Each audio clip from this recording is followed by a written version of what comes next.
good start for LA. And on the other side is going to be their opponents, the San Francisco Shock. Oh, Baby Bay on fire. Zune on the attack already. Oh, taken out by Dante, though. That's what I like to see, man. Ooh, Snipe Fever. An incredible run from LA Valiant. What do you say about that? All right, and the Seoul Dynasty just took that last match to the Dallas Fuel 3-1. But can we give it up for the Dallas Fuel for almost pushing that game to 5 maps? That was awesome. That was awesome. Just Munchkin. Munchkin is a spice lord. He's just sprinkling those pulse bombs on the team. You know, definitely an MVP caliber performance from him. All right, up next is NorCal versus SoCal.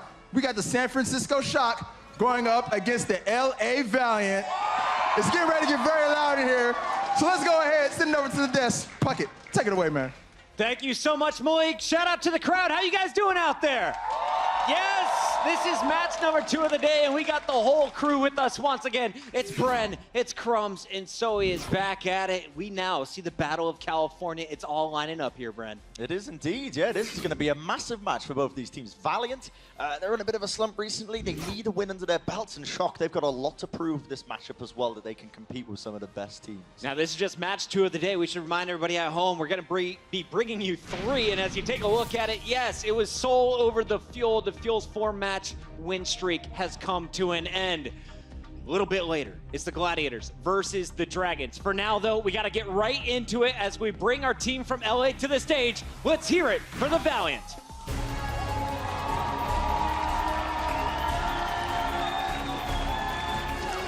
The Valiant entered today's match with a 1-1 record in stage 2. It's a bit of a slow start, and after getting swept by Seoul, they barely edged out the Dragons in a surprising series on Saturday. Yeah, in general, this is a team that's having a rough start in stage 2, but they've got the talent on the roster to come back from this. And I know that they're more than capable of it because we've seen it in stage 1. This is a team that was a contender for that playoff spot. They just missed out on it by a few essential close maps between other teams. But now here, stage 2, this is their opportunity to turn it around, get a win against San Francisco. Some love for Soon, no surprise. Absolutely not. And it still sounds like booing to me every single time it happens. But it's okay, they actually say Soon. Now, I think one of the main reasons for the shaky start in stage 2 for this very team might be their new coach, Moon, who is currently coaching them remotely from Korea. Wow. But they have a lot of VOD reviews and one-on-one sessions together, and he's focusing a lot on strategic diversity. So he's kind of forcing those players out of their comfort zone, and I do think we have seen a lot of different sides from the Valiant. I mean, sure, we can say this team is struggling and whatnot, but they're 8-4. They are tied with the London Spitfire, the stage 1 champions, so I still think these guys are just one of the top teams in the league. I like the look here from the Valiant. That is their starting 6, but now it's time to find out who will they be playing across the stage. Let's hear it for the boys from the Bay. It's the San Francisco Shock. Our Shock fans are back in the venue. The Shock flags waving here as the team enters the stage. But it was a rough start here, an 0-2 start to stage number 2. The one good side of things, you managed to take a game away against Seoul, and it was a pretty solid showing from the whole squad. It really was, and they are ready for this very game. They tweeted it's time for our long-awaited rematch against the LA Valiant. The last time those teams faced off against each other was actually the first match of stage 1, week 1, day 1.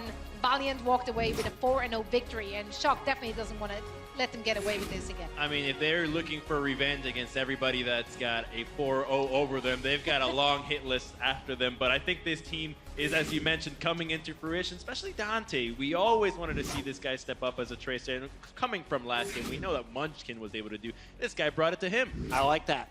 Yeah, in general, I gotta agree with you there, Crumbs. In terms, Dante is my guy to watch. This dude right here, because he's been so pivotal in the fact that a lot of Shock's victories over these teams has been off the back of Dante's tracer, turning up, getting those clutch post-bomb kills. Very excited to see what he can do in this game. Dante versus Soon, the tracer battle to look out for today. But let's talk a little bit about how the teams are feeling coming into the match. You have to think Shock feeling a little bit of pressure. They lost the first matchup against the Valiant.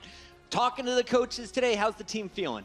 You know, I talked to them about their focus generally for not just this map, but generally just this week. And they said that they're currently working a lot with Sleepy, as they felt that he needs to Wake up. wake up. I mean, Wow. he goes to the desk with a blanket, doesn't Yes. he? No. He's always taking naps. Have you seen him? Walks up with a blanket. He's ready to have a quick little 1-minute nap. You know. Yes, get okay. It was all rehydrated, about re-energized. Sleepy's napping time, but also about his movement in the backline with his teammates. They said that they need some improvement on that regard. Also with Dak, they work on the same thing with him, and they said generally they just want to have a more tight and cohesive team rotation in those backlines. Need the That's what backline. we hopefully going to see today. We saw the supports getting picked over and over again, regardless of how much damage Dante was doing. His supports weren't staying up. The tanks are eventually going to fall. Let's talk about San Fran, though, Crumbs, because you were high on this squad coming in, and you said, based off the footage against Seoul, this team shouldn't be overlooked in the matchup against the Valiant. Yeah, I still see them as this kind of team that can always take games when you least expect it. You really have to take them very seriously because the team is trying to get better. As Zoe was mentioning, they're improving their backline play, recognizing that right now a lot of teams are looking out for the Zenyatas, gunning down the support as the first order. So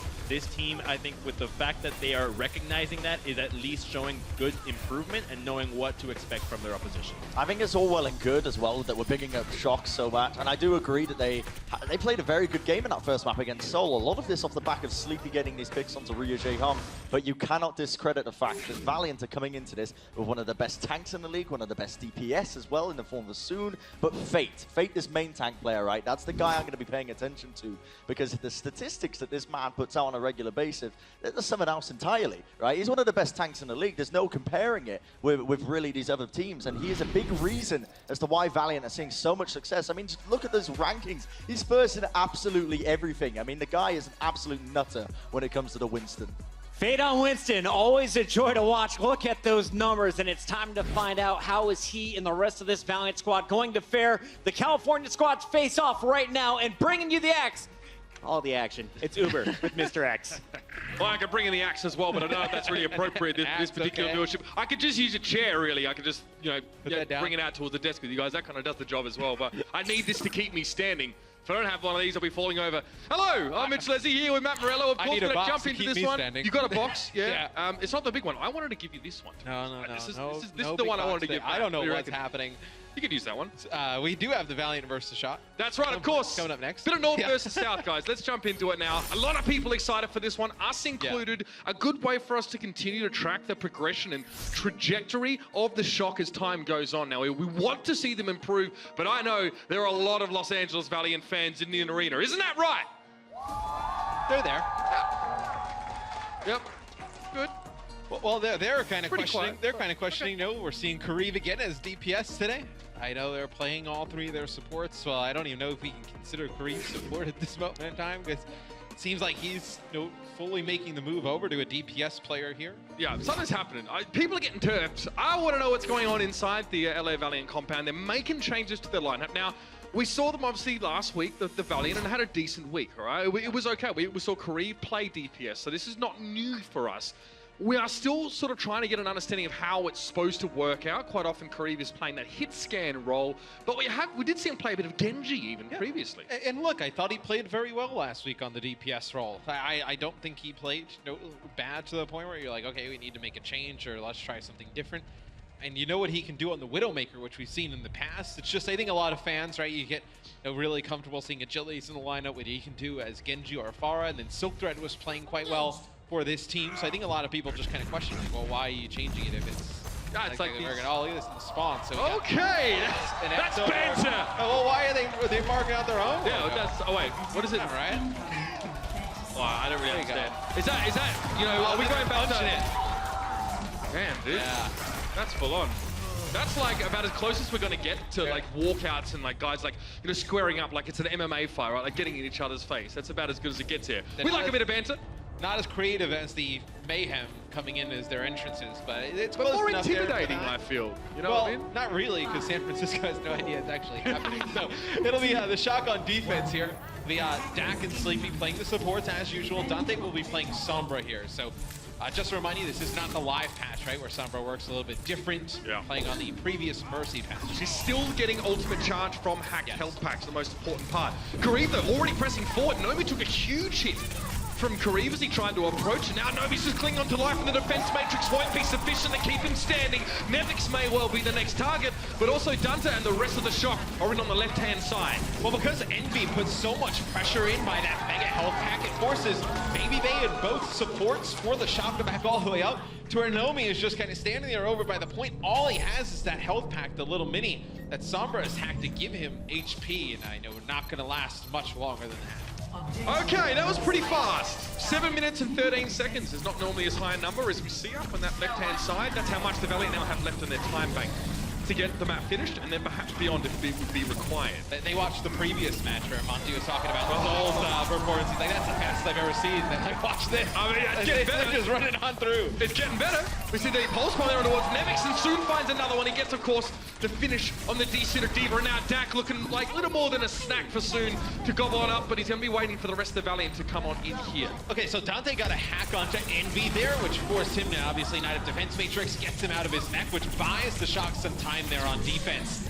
It allows him to get some members up, so they should be able to hold. Okay, so that wasn't bad. We actually heard the sound of the EMP. It occurred over in the lobby, or like the main area. So half of the Valiant actually got caught up in that EMP.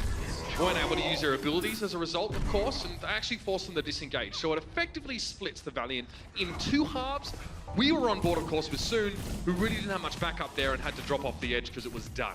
Kareev will switch off of Widowmaker here for the second point. Say attack point B is going to go over to 76. You're going to try and get set up on this high ground. Maybe they can bait Dante in to get a little bit too aggressive, get an early pick on the Sombra. Fade is close to that primal rage. We've seen his stats. He's got some of the best in the league, if not the best. It looks like he might want to pad them up a little bit more. He almost feigns like he's going to jump onto the high ground, then he drops into the back corner, puts a bubble down, and gives the Valiant a place to sort of start from there as well to try and chase him up. That's forced the Transcendence now though from Sleepy up on the backside, and with Envy being removed, might be a struggle here for the Valiant, and yeah, the Shock will clean it up. Yeah, I mean, Bait jumps onto the point. It still forces the supports down from that high ground, and what it allows is Soon to kind of dart in there as Tracer and be able to put some damage down onto Sleepy. They force out the Transcendence, so now they have an advantage in terms of support ults, but Dante on the other side does have that EMP. Could erase everything that Verbo's sound barrier gives the Valiant. And their hard drives, of course, don't forget that. Yeah, I like the Winston bubble as like a little habitat for a Tracer, you know, when she wants to have a spot to like blink two on the point or maybe wait for a cooldown. Oh, he was thinking about it. Dante wanted a bit of that EMP action, but Unco is able to just stave him off with a couple of orbs of destruction thrown in his direction, and now it looks like the Valiant are transitioning to the low ground, but this time they've been struck, and Unco had all of his shields torn from him with the use of that EMP and Sombra, and now again the Valiant are in full-scale retreat. They won't be allowed to get out alive though. Kareev getting buffeted around, he's down. Yeah, you know, that EMP actually only connects with two players of the Valiant. It only connects with Verbo and Envy, but it's two huge players, right? You know, Verbo not able to use that sound barrier to keep everybody else alive, and then Envy not able to use that defense matrix to also help keep players alive. So although it wasn't like an insanely huge EMP, they still connect with two main players there, and you see how fast he's building it back up, already back at 65%. Yeah, so the window for a non-EMP fight is so small, but they may have found it right now. Unco cleans up Babybay. He's had a very rough match so far, Matt. Definitely falling foul of a lot of these shots coming out from the Zenyatta. Now Nevix realizes he's used most of his defense matrix and needs to back away, but that's going to be the EMP used in this fight, but it may not matter. Kareev now comes in with a tactical visor. Self-destruct, only finds Soon, but the rest of the Valiant are up on the point. Sleepy trying to use the high ground, take the high road, but it may not keep him alive. Babybay's in the thick of it though, finds Unco, does manage to recall himself out, but Envy's there to protect. He takes Nevix down. We can see the Babybay has to back out with just a slither of health left, and it's Dante on the point. The Shock scrabbling to get back in position. Yeah, but the Shock don't let up a tick here. It's going to be the sound barrier now used by the Valiant. They're going to try and come on in. And Envy's actually spotted Nomi off to the side. They're able to pick up this kill. Now they're going to work their way back towards that point. Oh, Soon looking for a pulse bomb, but is shut down by Babybay. Babybay's second kill for the fight, and he's looking for more. Kareev has time to spray somehow. Oh, he gets cleaned up. Hit me, Babybay, one more time. Kareev more than happy to deliver. Cheeky. You know, they switch Unco off of Zen over to Ana here, try and get some healing from range, right? I mean, even if he gets hit with the EMP, he can still heal, you know, the rest of his teammates from a distance. But, you know, with all the barriers in the game, you see Nomi just come up right there with his Winston bubble. It's very hard to get any healing. There's the EMP that comes on through. He's not connected by it, Unco, so he does have this biotic grenade to use. He was one of the few people that weren't, though. Even Kareev was affected, but he comes back in, has yet another tactical visor. This could be the opening once again they're looking for. Immediately, Transcendence drawn out of sleep. That's expired now. And Unco's playing very far forward. It's almost as if he realized that in the moment. And the Valiant are trying to take this slow. Go for a re-engagement when they have a good opportunity. It looks like Fate has decided that the time is now. Close to the nano boost Unco is, and he'll definitely be hoping to give a little bit of longevity over to his main tank, but Fate's already down. Care of Nomi, who's just found his seconds. Well, I mean, Fate dies there. He tries to go on in and make a play because Nomi's actually hit with the biotic grenade, but there's no follow-up there from Soon. Soon was coming off of respawn, so didn't have his tracer there to go in and make a play. And I do like the switch off of the Zenyatta as well, because you have to play really close to Zenyatta and the Lucio for both of their support ultimates to really pay off, right? And with obviously a Sombra on the other side who's farming EMP very fast, you can't exactly play. You have to split. So and you're vulnerable as a Zen to EMP anyway. And Fate is often going in on his own, dropping a barrier, and the rest of the Valiant are chasing him up. This could be another one here, Matt. You better believe it. Yeah, it's going to be nasty for the Valiant. Not much they can really do here. All their abilities. I mean, D.Va just turns into a pork chop when she's EMP'd, Matt. There's really nothing she can do except walk around and spit a couple bullets at low velocity. Dunta, once again, shuts the Valiant down. There has been no answer to this Sombra, and Dunta is asking for more here. So he's been building up his ultimate every 47 seconds. That's pretty fast. It's like every fight. Literally every fight he has an EMP, and now with the switch off of Zenyatta, the bad part is now you only have one sustain ult for the Valiant, and it's that sound barrier which just gets completely crushed by an EMP. Dunta getting so much free damage, another 12 to 15% just from that translocator use, that foray into the backline of the Valiant to get himself some free damage. He's down though, Pulse Bomb, he's missing Matt. Is this the opening they were looking for? Nomi's gone for the Primal Rage to try and smooth out this little issue, but it may not be enough. Sound barrier delivered by Dak here, but he can't get away. He's trying to walk escape, but Kareem catches in there with a tactical visor. There is still a D.Va in the play for the shock here. Nevix mitigating a lot of the hit scan damage from Kareem, and now that's going to be Sleepy's Transcendent. That's the EMP, a bit late, but it's there. Yeah, but if Verbo doesn't get hit by that EMP, he's able to land a big sound barrier. Connects on 4 members here for the Valiant. Kareem just trying to land some shots. They did lose Fate, so you lose that main tank. You have Envy with a self-destruct, so you kind of get 2 cracks out of here with your D.Va, but it looks like the Valiant going to back out a little bit. It's going to be the self-destruct that gets launched in here by Envy. He's able to get Dante. Again, Dunta removed. That's more time that he can't spend charging up his EMP, and it looks like another opportunity has presented itself for the Valiant to try and come forward now. Nomi into the mix, trying to pressure Kareem back, but he's got a biotic field to stand on. Plenty of healing for him, and a tactical visor. This guy, this fallen like rain. He's had so many opportunities to use his ultimate, and now there's no one to protect the shock. Oh, it's carnage!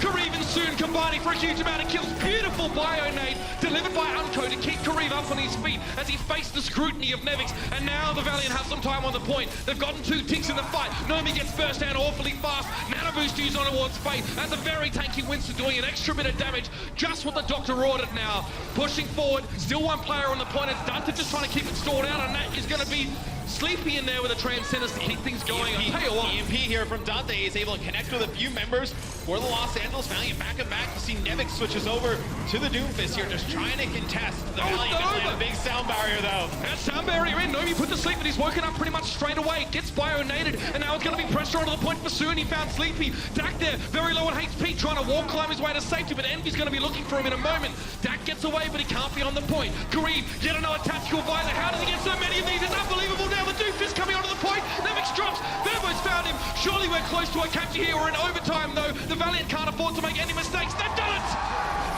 Who would have thought this would be so close? And the shock waking up, giving a bit of a Bay Area beatdown, forcing the Valiant to use every last second in their time bank to finish the map.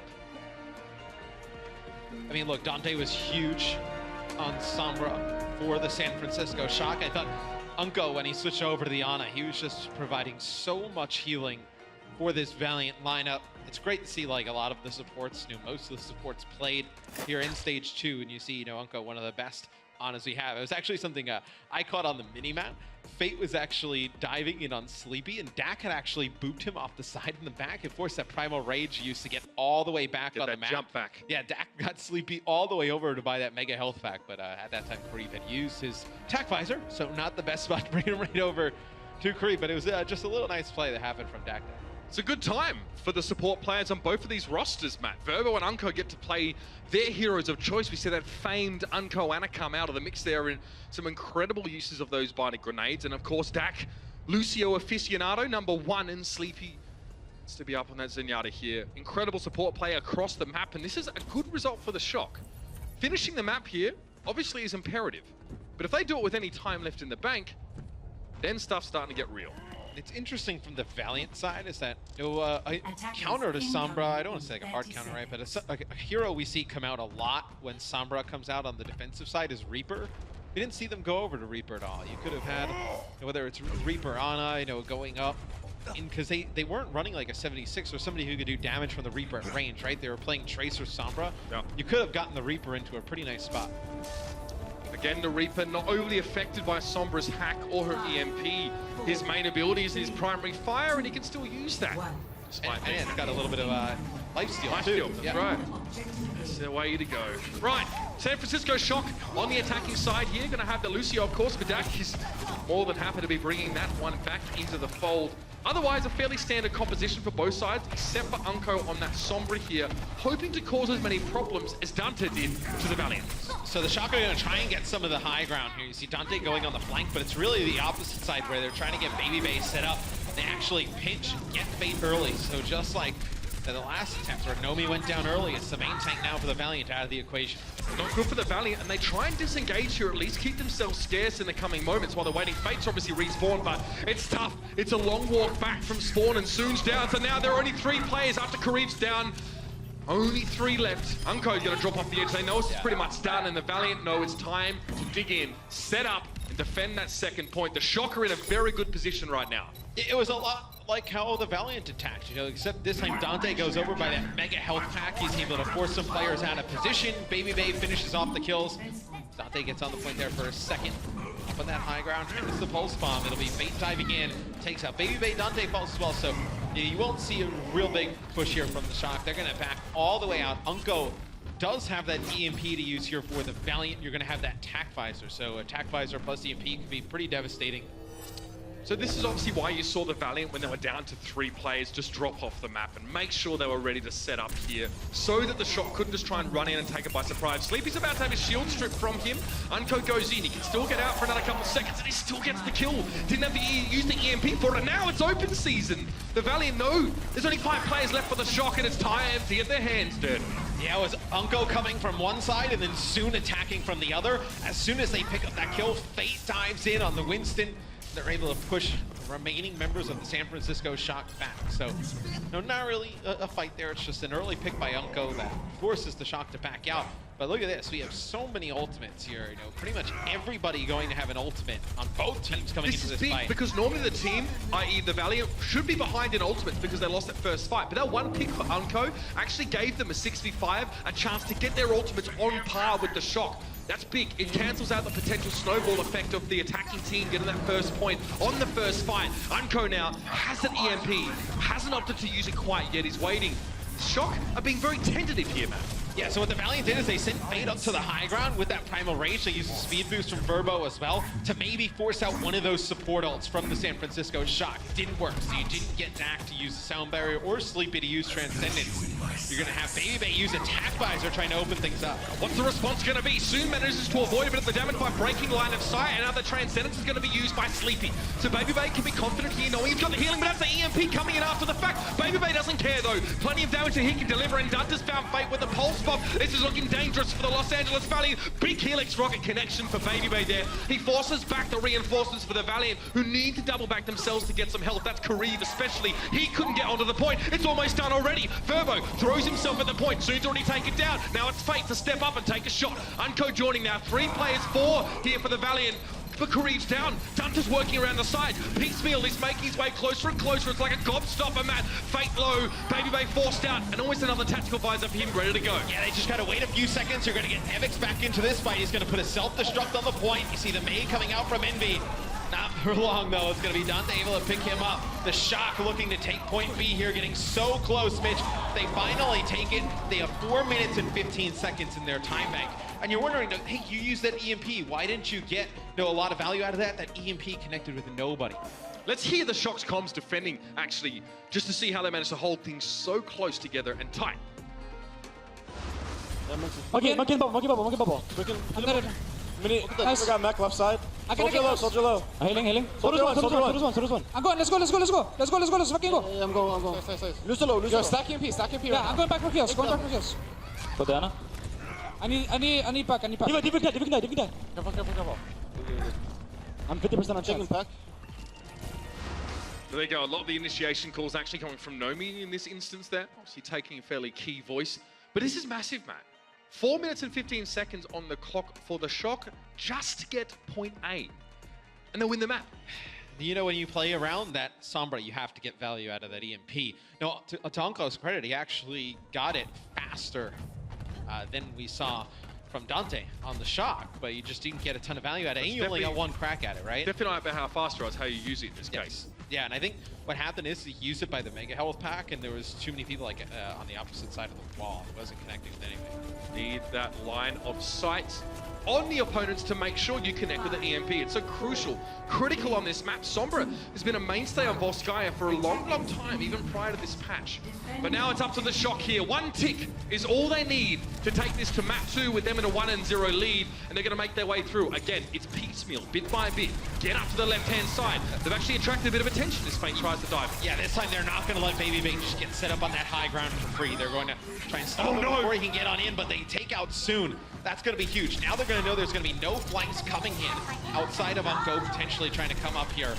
Baby Bay should be able to safely just rain down a ton of damage. And look at him standing off towards the side here, so if he's not spotted, he can actually be playing away from where Fate would land if he tried to dive. In a moment, the Valiant are going to have to get aggressive because they're losing players, they're bleeding them out. Unko's there on the point, he's hoping to have an EMP to use, and he does have it. But the Shock is spread, using this hit scan pressure of Baby Bay from above. Nevix is on the ground. And we're close to the attack here for Baby Bay, and that tick is getting closer. Something's got to give now. And it's going to be Unko going on top. He's going to use the EMP. He's going to connect on a Baby Bay. They're going to use that Transcendence as well. Here's going to be the attack visor, though. Let's see if Baby Bay can pick up some kills. Good timing here from Baby Bay. He's found a bit of damage, but not enough to get the finish. Kareem, though, was cut down by Dante. Ultimately, and Baby Bay's going to get jumped on. He's able to get back, though. Transcendence now brought to bear by Sleepy. It's a hack, though. Baby Bay can only use his primary fire, and it's not going to be enough. Soon is able to tear strips up in there with his pulse pistols. And Unko deals with Sleepy, of course, after he would have had his shield hacked away, or at least his abilities cancelled. That will be the Shock backing out. With one tick, none of their progress remains after these fights occur. So you'll notice in the middle, it's gone back to 0. They need to get a clean 33%. Unko gets a big kill on Anomi, which buys them a little bit of time, and then there was a nice EMP up top. He was able to connect with the Baby Bay, couldn't use that attack visor right away, and then they used that Transcendence on the ground. That was a really nice play there from the Valiant. This time, though, they're going to give that high ground to Baby Bay yet again. Big Kareem on the opposite side, playing 76 now for the Valiant. Yeah, the Valiant aren't grouped up enough to actually challenge that high ground position. They've got to give it up, and that's going to be another EMP now. Nevix, he has been removed from his suit. Taken down rather quickly as well. Dak, nice little boot to buy a little bit of room here for Baby Bay himself and Sleepy on the high ground. It's 3 players for the Shock playing up here, but now they're going to be hemmed in on all sides. Sleepy going down to Kareem, and that's going to be it. The Shock, again, are taken to task. It was a really nice EMP use there from Unko. So both tanks dropped down for the Shock, and what they're trying to do is, force the tanks up top for the Valiant, and then they're going to jump right back up after them. They get hit with the EMP, so Nomi and Nevix not able to get back to Baby Bay and the supports up top. That allows Fate and Envy, and then Unko gets up there as well to just dive on those remaining players up top. Pretty much free kills to that moment in time. See that dive in, and Dante is waiting in the wings with the, hopefully, one pulse bomb to rule them all, but Unko is still going to give him problems. He needs to get rid of the Sombra, but he can't. He's forced into a recall. Pulse bomb dropped, however, by Soon, not finding its mark, so Dante has the advantage in that regard, and the Shock are now trying a different approach, more roundabout perhaps. That's a good stick, though. Tough for Fate. He's down. Oh, and they're going to use that sound barrier just a second too late. They're not able to keep him up. It'll be Kareem using his tack visor, but he gets pushed all the way out. Here we go. Primal Rage. That's going to be Envy with a self-destruct on Nevix's mech, and Soon is low, forced into a recall, and Envy trying to chase Nevix down. The Mini Diva clearly quite the target, but Envy has to give up his mech as a result, and doesn't even get the Mini Diva. Unko gets the finish off at least, but surely there are bigger fish to fry. He doesn't get out. Translocator thrown in futility as Unko is cut down before he can escape the fray, and the Shock start up 1-0 in the lead. It's like Crumbs talked about on the desk, you cannot sleep on the San Francisco Shock. We saw them play Seoul Dynasty very tough. They come in here and they steal map 1 against the Valiant. I'm just saying, Matt, there are a couple of DPSs sat on the bench for the Valiant that would love to get their teeth into some Overwatch right now. However, as it stands, a difficult map. A largely impotent attack on the second point for the Valiant really made it hard for them to build some progress up and actually take control. They got it done, but the Shock were much faster. We'll see you guys after the break for map 2. It's a good play. Focus point, everybody point. Point right now. Lucio one as well. I also make us. Jason, no recall behind us. Point.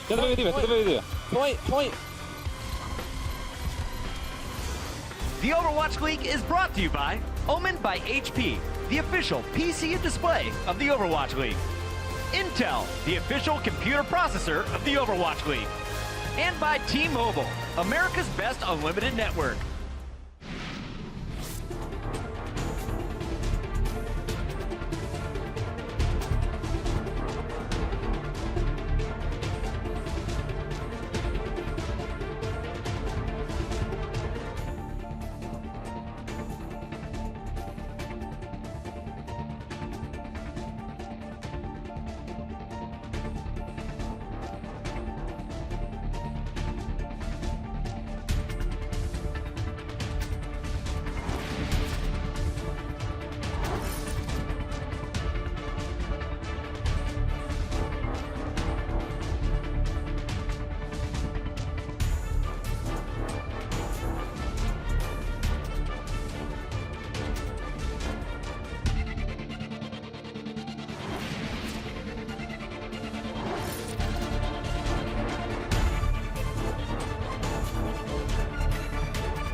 Here in Overwatch League Stage 2, I'm so excited, man. New maps, new meta. I'm excited to see a lot more Lucio back. He does enable with that speed boost, a lot of the deep dives. This meta going forward, I'm predicting it's going to be very, very fun to watch. In general, I'd say this patch is very good for our team. Before, you kind of had to play in Mercy all the time. She won't get as much playtime because of the Valkyrie. It isn't as strong. You can't double rest in a fight anymore. But you're more flexible now. That has benefited us tremendously because then we have more players playing their comfort picks. I'm able to display my strengths, which is being able to play Lucio. Verbo coming up with a sound barrier. He has the most impactful ability. 제가 제일 잘할 수 있는 영웅을 플레이할 수 있어서 굉장히 좋아요. Toby, he is the king of the Lucios. He is the best Lucio in the league. With Lucio, I can just be more aggressive. I can see the action. I can set up plays better. Zebasai, huge performance out the back. 루시우를 하면은 오더 하기가 좀 더 쉬운 게 제가 전장 상황을 좀 더 보기가 편해서. Lucio's really good on maps where there's a really big open area where both the offense needs the speed to close the gap and the defense needs the speed to use the space effectively to disengage. Oh, let's break it! Damn! He's always been my favorite hero to play in Overwatch, and I'm glad I'm able to do so in Stage 2. We're gonna see a lot more Moira this stage in general, just because like tanks are more viable. So on certain maps you can go to the Moira without losing too much. 아나는 하나무라 같은 이제 좀 긴 맵에서는 수비 때 많이 쓰이거든요. It's just pumping the heels and non-stop. She can pretty much line aside and heal all their teammates from a set position. Any map with like long sidelines where Ana can play safe is pretty viable. 다른 모든 선수들도 이번 패치를 굉장히 반기고 있거든요. 이제 메르시 메타 끝나서 뭔가 좀 슈퍼 플레이 같은 그런 화려한 플레이도 좀 더 잘 나오게 됐고.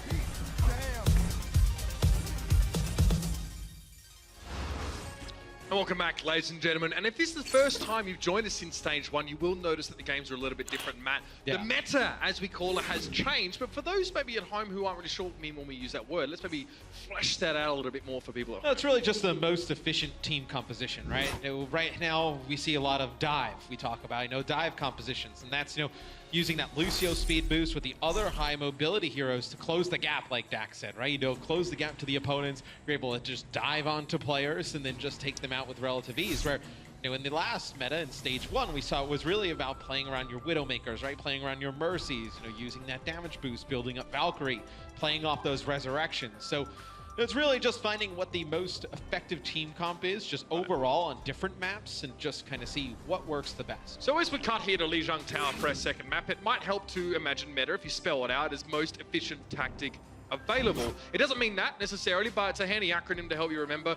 Meta obviously means outside of, outside of the game. Think metaphysical, meta game, very similar, okay? It's the take on the game that the pro players bring in to an already established title like Overwatch, and that sort of ripples outward, and you'll see that a lot of teams as a result foundationally build their compositions very similarly, Matt. But it's Lijiang Tower, so on that same vein, or in that same vein, what should we be expecting to see on this map when we're heading into Gardens? Well, on this map, you can see a lot of Pharah play. For instance, this is a map that Pharah is very good. If you bring in Pharah, you most likely want Mercy, potentially, right? For tanks, it's really, on this point, Garden, it's really about Winston and D.Va. They just have great mobility to get back to the point, get over the bridge with relative ease, whatnot. And then Tracer is always going to be good. There's not really a map where you can say, maybe like second point on Dorado, but Dorado's not really in the pool, where Tracer kind of struggles a little bit. Tracer very good on Lijiang. Again, the points on this map especially are heavily, circular, we'll say that, concentric. You can do laps around them, and Tracer likes to run circles around her opponents in general. So, both teams fielding a Tracer. However, Kareev is actually going to bring the Pharah into the Valley. Which is usually a role you see Agilities play. So they're going to stick with Kareev here in map number 2 to play Pharah. It'll be soon. It takes out Nova at the beginning. Dak goes off the side there. So, not a great start here for the Shock. They're just losing the players quite quickly as they're going to have to back out. That's tricky though for a Lucio player, because you're jumping around a heck of a lot of the time. Dak was airborne when he was affected by the area effect of Kareev's concussive blast, which, if you know, knocks you back. So there wasn't actually anything you could really do about it. You do have a degree of air control in Overwatch, but I don't think even holding down W, he would have been able to stay up on that ledge. Yeah, they're really going to put a lot of pressure on Nevix to eat a lot of these rockets as they try and walk across. And you see Soldier and Zenyatta on the opposing side. So you know the Discord Orb's going to be flying at Kareev, and it's going to be Babyface's job to try and take him out. Dante, a bit of damage there, and Soon is being very careful, just dipping his toe in the water so far, because they seem to be electrified by Nomi. Oh, Pulse Bomb might help though, only gets the Winston. Nomi has a presence of mind to get away from his teammates when that went off, but still, he takes a huge amount of damage. He stays alive for the time being, but that's essentially ended the fight, and Kareev almost gets a bit of skeet shooting done there, connecting with that target in mid-air. Dante was able to survive and get away. Still, 45% to 0, and the Valiant are off to a very good start. Yeah, but when your main tank is pretty much, effectively dead at the beginning of both of these pushes, you're not really able to get much of anything done. I say that because Nomi gets pretty much chopped down to no HP, has to jump out anyway, so may as well be that he's not even there. It'll be Baby using attack bias, so they're going to use Transcendence here as well. So it's going to be the Shock investing heavy into this fight. Okay, Babyface forced out here. The tactical buzz has expired. He actually found a kill on Verbo, but it was with a Helix rocket and not the Riser itself. Now it's going to be a bit rough for Babyface. There's not much that can be done. He actually takes himself out with his own Helix rocket, by the way. Nomi now wants to return the favor, get a little bit of Hulk Wild on the point here on that Winston. Primer Rage available for another couple of seconds, but he's not made much. Oh dear. He does get a jump reset as he comes out of Primer Rage. so you can essentially get a quick double jump to keep them alive. Yeah, they use that sound barrier though from Zach, and they only connect with 2 other players. It connects with Sleepy and Nevix. And at that point, Nomi's jumping out of the fight, right? So you don't have your main tank there yet again, as Unko just flying through the air. Use the Valkyrie at the beginning of this fight, already back up to 77%. This might be done. Probably don't even need it. Already, the Shock never got in control of the point. Now they're just desperately throwing themselves at it, but they're running out of players and really can only go one at a time. Nice job by Nomi to get himself in through the window on one jump, but Dante is going to be knocked back. He'll still have a chance to get onto the point and prolong the course of this round, but he needs all 6 players with him to wrest control away, and that's not an option at this stage. A very quick response fired across the bow here for the Valiant. Bring it back this first round. You know, for me, the difference on that point, as we highlighted a few times, is Nomi versus Fate. Fate goes 9-0, and Nami goes 1-4. You know, he was just dying at the beginning of those fights, and when you don't have that Winston, it just obviously the bubble very effective, but just his body being able to jump in, take a ton of damage, allow your Tracer to work around different angles. Your 76, it opens up more space for him as well. When he's dead, it makes it very difficult for those DPS players to really get good line of sight on the other team. Very notable that neither Fate or Envy in that round actually died. So they stayed alive for the entirety of it. Huge, by the way, if neither of your tanks die. That also means the Shock were able to focus down targets apart from the tanks, but still, it clearly wasn't enough. So now we reset. We go now towards Night Market. And Kareem wants to take a commanding position on the battlefield here to make sure he can get some early poke damage done. So far, so good. Oh, Baby Bay! Didn't see that one coming, did you? Helix Rocket coming out of nowhere. And that's huge. Kareem, he makes no personal investment physically in that fight. He doesn't throw himself in the mix. He still gets a kill. Massive. That is a tough fight to lose here for the San Francisco Shock. Baby Bay is able to take out Fate at the beginning. And after that, everything falls apart. Sleepy and Dak, they jump off the side. They're going to reset themselves as... Oh, it'll be the Valiant who control the point here early. Did you have flashbacks of your Helix Rocket on shore 4 with that one there, Matt? I did a little bit. Mine was a little bit longer distance, so I'm tracking. No, not to hype myself up. No, you wouldn't do that, of course. Soon's Pulse Bomb gets in, ended up in the trash bin with the rest of them as Dante eats him up. Was Nevix, should I say, to remove that from the battlefield with the use of Defense Matrix. And now Kareem is close to the tactical visor. He sees an orange streak fly past him, and he knows that Dante's encroaching. But with the Transcendence here, Kareem can have the confidence, the peace of mind to come forward and duel out. But he was on the edge, literally teetering on the precipice of falling off, and Baby Bay dealt the extra damage required. He wasn't benefiting anymore from the Transcendence, but however he needs to resuit, get back in the mix. Unfortunately, most of his teammates have perished before he had the chance to remech, to resuit, to recommit to the fight, and he'll be removed himself in due time. Should be able to take the point here rather quickly. All right, so it'll go up to 49% there for the Valiant. Thought it was going to tick over to 50 as now the Shock can move up a little bit, maybe play a little bit closer to the door here. Verbo will have a sound barrier, so they have to be careful, right? No support ults for the San Francisco Shock here. So if they play a little bit closer to the door, they could get caught off guard, right? Just a speed boost can go right on by this guy. Sound barrier soon trying to backcap. Just doesn't give up. He's now 1v1ing Dante on the point. We'll keep you updated about that one, but in the meantime, this is where the real action is. They're out in the middle courtyard. The quadrangle lets Nomi with a Primal Rage. Again, he's managed to do a lot of displacement work, but not found any kills. Perhaps a lack of follow-up as the rest of the Shock were folding back to the point, leaving their Simeon combatant down in the mix, but they've lost Nomi and Dante. Now to start to fall like flies or dominoes, depending on what your game is. With Unco down, the only casualty from the Valiant, they take control back again.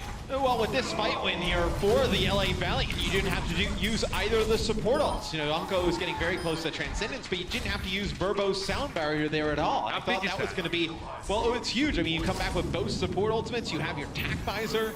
That's huge. I thought they were going to have that at least. Maybe that they're trying to do with Nomi, using that Primal Rage to get everybody weak inside that close area. They use that sound barrier, but Verbo holds onto it, so you have that big support ult for the Valiant coming up soon. Takes some cojones not to go for the sound barrier when your team's getting battered by a Winston in close quarters, and yet Verbo delivered. Now Kareem's turn to step up to the plate, but most of his targets are obscured by walls and other such pesky objects. And Kareem, he has aimbot but not wall hack. That's a different hero. Doesn't seem to matter though. He's still got rid of Nevix's mech. And forcing San Francisco to stay inside, away from the tactical visor, gave the Valiant all the space they needed to crunch them, hammer and anvil style, inside those halls. That'll be it. The Shock not able to make it back to the point. Be the Valiant with a dominant map number 2. The Baby Bay tried to use that tack visor inside there and it'll get pushed back by Fate. They tried to use the sound barrier to keep themselves up too. Just not enough. Just so clean as well, and you can see that Soon is trying to orchestrate these comebacks for the Valiant by committing himself to tickling the point, to trying back cap, to draw a player away from the shock. If he goes 1v1 versus Dante, I think he's okay with that kind of stuff for the shock. All had to fold back. They all had to respond to him. Then the rest of the Valiant collapse in. Again, the pincer move worked out for them well. It's one apiece here. Quite the match so far. We'll see you after the break. The Overwatch League is brought to you by T-Mobile, America's best unlimited network. Omen by HP, the official PC and display of the Overwatch League. And by Intel, the official computer processor of the Overwatch League.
And we're back. This one's all tied up one apiece. The Shock come out and steal game number 1, but the Valiant battle back and take game 2. So let's talk about the action so far.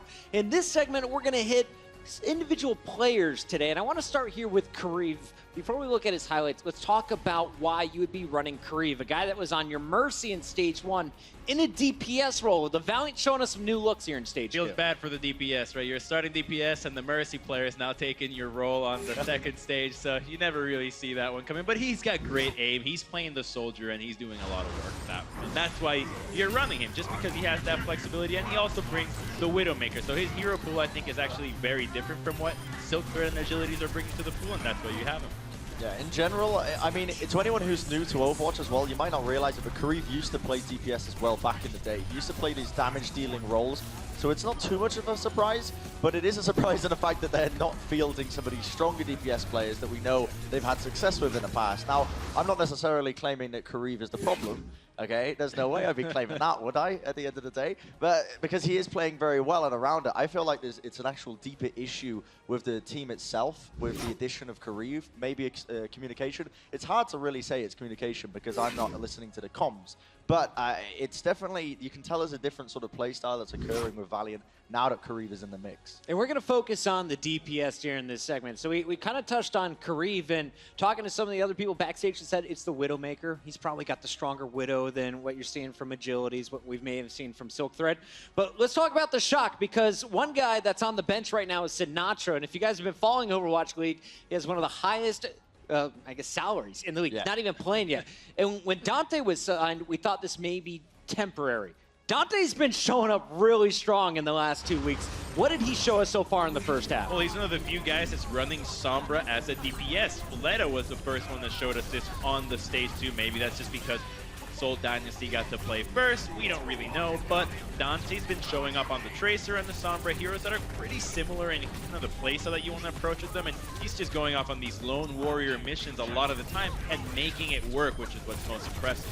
I'm a big fan of when teams run a damage-dealing Sombra. A lot of teams tend to put one of their support players on that role because you can kind of fulfill the same sort of purpose in terms of healing output is going to be very similar, but in general, I much prefer when teams put a DPS player because in general their mechanics are going to be sharper, they're going to be able to pick up kills on the back lines, whereas your support players aren't necessarily. I want to harp on that one when you mentioned that the Sombra can be used as a healer, right? He doesn't have any healing abilities, but the fact that you're lowering the cooldown of the health packs and you're making them heal a lot more means that you can have your healers go back into those packs, and it works as a heal in that way, but it does restrict you in going back to those corridors to get that extra top up that you might need. And we should remind everybody, we are still on the old patch, the Mercy and Junkrat nerfs, where Sombra is going to be charging up that EMP every time a teammate grabs that health pack. Yeah. Let's talk a little bit about Dante's performance, though, because he's 14-5 when he's playing map number 1, Volskaya. A little bit of room to get behind people. Just 1-6 when it came to the control. Why is your Tracer getting shut down in control if you're the San Francisco Shock? So, Shock, they have a game plan in mind when they come into these series. Every single time, they have a strategy that they employ. In this case, it was Dante running the Sombra, right? They were very much set on that. They focused it well. They actually researched Valiant. You could tell in the way they were playing as well, which is why they took the win. But then when it comes to control on maps where they might not have so much of a deep strategy, these sort of like internal, whatever it is, movements around the map that they can play, that's when they kind of start to fall short, especially against a team like Valiant, where they've got so much mechanical skill. They've got Face on the Winston as well that's going to be taking the appropriate positioning every single time. You've got Soon as well, Kariv that's going to be popping off, 2 of these star DPS players, which means there's no room for error for Shock to really mess up at all. If you mess up once, Valiant's going to be capitalizing off it straight away. We talked about the Shock's Tracer. Let's talk a little bit about the Valiant's Tracer. Soon has been the star DPS for this squad since the Valiant was put together. The Frenchman, one of the best in this role in particular. What has he shown us in the first 2 games? Because they lost the first one. Well, unfortunately for him, the first one wasn't, he wasn't able to actually come up with the win. He had some sick sticks here, being able to actually, he actually forced out the Primal, but then also gets the kill onto Dante. Now we get to really see how that happened. But, I mean, Control was where he really just was shining through. He was being able to put so much pressure on the point and hammering away at these tanks, which, as we know, needs a little bit more work on some teams, but that's what he did. Yeah, in general, he didn't have to worry about so much, map 1, you do have to worry about the constant threat of the Sombra player. Map 2 is Li Zhang. He can start to let loose a little bit. Kariv is going to be laying in those rockets from above. You saw him on the far as well. So soon, all he has to do is be in that supporting role, which he plays so well on Tracer, right? He is kind of that support Tracer. He's in the back lines. He's being a bit of a nuisance, He's pulling the players back. That's where Soon plays best. That's where Soon is always at, it seems. Backcapping, catching you off on the flank. Let's close this one out here with a preview of the second half and something we need to look out for from our teams. Map number 3 is Kings Row. We're going to a hybrid map, and as we look back at Assault, we know there's going to be some similar settings where the attacking team is going to have to go through the defense trying to use the ultimate sparingly to hold. You got a telestration for us, Bren. What are we about to break down? This is an interesting telestration because it's actually kind of like counterproductive in a way. What I'm trying to convey here is the fact that Los Angeles Valiant, what they were struggling with as well, I think, is tunnel visioning onto the single target too much. So Nevix, you can see, is just down here. What he's going to attempt to do is try and stall as much as possible by coming up this back way here and stalling with them. Now, as this plays out slowly, you can see Los Angeles Valiant, they get all of the picks they need to really take this point. They get the positioning on the point as well. All of these kills flow in. So there's going to be 4 members of Shock that are currently finished right now off the battlefield. Nevix immediately, notice, he's going to be jumping straight into the back lines here to try and contest. Now, normally you only need 1 or 2 players to contest this, but Valiant chuck every single body onto the point, and what this means is now Dante is free to get onto the point as well. Normally, what some of these teams like to do is play positionings around here and here, so nobody can get onto the point in time, but this was sort of the reoccurring theme throughout this entire map for Valiant, was that they were focusing too much on sort of individual players, not playing bodies to the point, not really capping it up as fast as they could. And it ultimately led to the sort of loss as well, around the fact that they were playing pretty poorly around Dante Sombra as well as a team. Sort of a bit too patient, a bit too passive, waiting in a choke point, grouping up. Those are the main issues that I spotted. Now for Control, obviously, different game mode, they turned it around. But if they fall into the same habits now for King's Row, they might be in a bit of trouble. Yeah, it could be a big problem for them moving forward. The Valiant will find out. Can they get the job done? Kings Row is coming up next. Let us know in the chat right now. Who do you have taking the game 3? Is it going to be the Los Angeles Valiant, or do you have the Shock taking the lead here in the best of 4? The action continues on the other side of this break. The Overwatch League is brought to you by Sour Patch Kids. Sour, sweet, gone.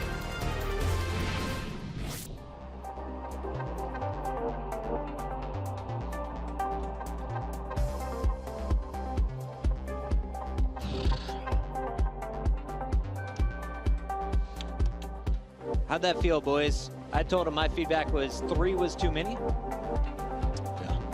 Hot mic.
Hey, we got ourselves a good one on our hands right now. We are all tied up 1-1. Now, if you guys remember, for the San Francisco Shock, they got off to kind of a rough start in the first stage, but it looks like they've really been fighting their footing here in stage 2. And as for the LA Valiant, they're just looking to maintain their spot toward the top of the standings. Who's got the sauce to avoid the loss? Let's find out right now and send it over to our casters, Mr. X and Uber. Hello, everybody. Yes, second half coming just around the corner. Malik knows what's up. He's in there. He's getting the feeling of the crowd. It's good to hear a little bit of noise coming out today on a Wednesday, no less. But Matt, so far over the course of this series, we talked a little bit about the changes we've seen the Valiant make. And it's safe to say that Kareev, statistically and even via the eye check, is performing well. He had a very good last map. No, he has been performing quite well as a DPS. I know some of the Valiant fans are kind of torn. They're like, oh, we want to see Southern Agility's back, put Kareev. Do you though? And Kareev's been playing quite well. We'll go to Kings Row here for map number 3. Maybe a little bit just because, they really liked what they saw with, Agilities and Silk Thread, both playing DPS very good during stage 1, and maybe something like, well, a support player becoming DPS, it's usually the other way, right? DPS players, turn into supports, like it's not the other way around. It's just kind of seems a little odd, but he's been playing quite well. We know he can do on Widowmaker, and his 76 was very good there on Lijiang Tower. Huge impact. I would say 17 kills for, what was it, 4 deaths? Yeah, I think 17 and 5. That's big. 17 and 5, that's big impact, where I think Baby Bay was 11 and 7. So, actually Baby Bay having a similar proportion of overall team's damage. But here's Kings Row, guys. It's heading onto a hybrid map. And of course, this is a map where we get to see a couple of different compositions, man. Let's talk through what we should expect to see pop up here. Yeah, you can see a lot of tank-heavy compositions in the second part of the map, where you go from point B to point C. There's so many different things you can use at the beginning, right, on the offensive side. We've seen teams like Houston run Hanzo, we've seen double sniper at times, just Widowmaker with whether it be Tracer or Genji, just a lot of different looks. We see a lot of Zarya on this map, Zarya Reinhardt combinations. It's almost like San Francisco shotgun with on D. Almost like a different world, right? It's almost like a different game sometimes, because this map has features that cater far more to keeping, well, excuse the term, I've used it before, but boots on the ground, all right? Not too much jumping up. We don't worry about verticality so much, especially on the second part. I only know about jetpacks. I don't know nothing about boots. I know, bro. We're working you off it. We're weaning you off that, bro. I think you're improving, though, to be honest. Add more jetpacks. Yeah. Jetpack cap. You heard it. No, keep them away. San Francisco Shock. They've got the McCree here, right? So Baby Bay has to be very careful if Soon comes out on this Widowmaker, because again, he's not going to be able to do anything to Soon at that long range. I guess he's hoping to chunk down some tanks and shut some flankers down, but the Valiant aren't bringing much on the flanking side. No, they're going to go double sniper. So they're going to have Kareev play Hanzo, and Soon will play the Widowmaker. The players on the Shock have to be very careful. I know the Shock, they're running Baby Bay on McCree, who's not a very mobile hero. He has a rather larger hitbox for a DPS hero. They're one of the ones you can definitely connect with. Then Sleepy also, playing that Zenyatta, very easy target for a Widowmaker. You notice that Kareev was trying to bait out that aggression from Dante so Soon could find him with the shots here from his rifle. It looks like the San Francisco Shock are backing off the point here. They're going to use a Reinhardt shield as safe refuge as long as they can, but you can see it's cracked. It's definitely chipped, and now it's no longer really giving any protection whatsoever, and Fate just gives Nomi the big steel-clad embrace we know that Reinhardt provides. Baby Bay, sure enough, finds a kill, but he goes face first into a fire strike. And his story was cut very short. Yeah, Ungo builds that nano boost rather quickly, gives it over to Fate. It'll be the Valiant that unlock the payload here, and we'll see some compositional changes come in for the second part of the map. So this is where you can get a little bit tank heavy. This is where Zarya, I think, really shines on this map in the street phase, right? Just the close quarter areas allows her to build up charge quite fast, and look for Envy to build up that charge rather quickly with that Junkrat on the other side. Okay, I'm curious here. If Soon wants to stay on the Widowmaker, how he wants to play this. So far, he's actually up on the left-hand side. You can't see him on screen right now, but he's watching the flanking routes and making sure the Shock can't get around. Excuse me. He's now returned to the rest of his team, but you can see he's constantly checking that left side, because if he starts to put pressure on, the Shock are going to go looking for him. For the moment, though, Baby Bay's just looking for a couple of those happy red skulls. He's used the Deadeye. Fate shielded up, absorbing some damage there, and he's giving some charge away. That's the Earthshatter. Didn't find too much on the Transcendence, was there to follow it up. Nomi opportunistically catches Fate on the way down with a fire strike, and yeah, it's time to get your skates on if you're Dak. Pushing the rest of the Shock forward, knowing they had a man advantage, and the Valiant are bundled out of that second stage. The Shock do end up using their Transcendence there, so they won't have that Transcendence to combat the grab that Envy's got right now. It'll be the grab that comes out from Nemix, though. It's a three-man mine there into the Graviton Surge. Baby Bay with some cleanup there, too. So they use a sound barrier there, and they use their grab. In the next fight, they will have their Riptire and Earth Shatter, and they're going to need them. Right. If you have that Graviton Surge on the opposing side here for Envy. Dunta sat there watching Jake over the last couple of months, and then he says to his team, you know what, boys, hold my stubby, I'm going in. 3 kills with that 1 remote mine. Pretty filthy. Riptire also available for Dante. So explosive potential is there in spades, to say the very least. He thought about getting a high ground spot here to really catch the Valiant off guard. Could think twice about it. And there's going to be the grab that connects with 4 players there. Oh, and all 4 are dead. Oh, the good stuff. Oh, the good stuff. Massive from Kareev there. Great setup, of course. A Graviton Surge provided by Envy ties the shot together in a nice little bow. And of course, Kareev sends it packing. Set him up and knock him down. Note the shield was broken there as well. So good thinking for the Valiant. They had Soon there to pressure the Reinhardt barrier down so Kareev could get all the targets that were cowering behind it. Oh, man. That's a sick combo there from the Valiant. They hold on to their sound barrier, and they have their nano boost here. Be the Shock with the Transcendence, and they have Baby Bay with that Deadeye, but it's Dante with the Riptire. We've seen Riptire make so many big plays. Here it comes. Yeah, we hear it. We hear the sound cue. We know the Riptire's coming out, but it's so low, and Envy catches it before it reaches there. Charged Particle Laser was more than enough there to dispatch the tire. Really giving Burn Rubber a new meaning, but Fate, though, I know what he's looking to do. Note the Earth Shatter down the bottom. He's waiting for that shield to be missing, but in the meantime, Dante's just ripping through the Valiant. Yeah, and Verbo's actually going for a sound barrier there, and in mid-air he actually gets taken out by Dante. And he lost his ult charge. He loses the ultimate there. That's a big play from Dante. He did have Nomi. You're kidding me. Okay, he's been spotted. So, I tell you what, he's going to go on the flank. This guy really takes playing sneakily to the next level, right? The most likely player to go for the back caps. You saw what he did to the Dallas Fuel on the map of Dumbani last stage. I guess he was hoping for a big Riptire there, but it's wishful thinking, to say the least. Yes. I definitely would say that is wishful thinking. Just trying to sit there as all 6 members getting set up. He should realize that Australians stick out like a sore thumb in the UK. This is also very, very true. So, it'll be Fate with his Earth Shatter. Nomi used his last push. He was only able to connect with 1. It'll be Soon using his Riptire to grab that comes in there from Nevix. A few kills get followed up, or even here. We are mostly. Nomi finds Fate here, and I think that's kind of might be the trigger to push him back. Yeah. With the Reinhardt shield missing, there's not much there to really stave off that constant Junkrat damage coming in mid to late fight. Dante was in a good position there just to wreck the rest of the Valiant, so kind of a disengage. Yeah, especially when you're playing McCree and Junkrat as well. You know, not having that shield to kind of walk those 2 heroes up.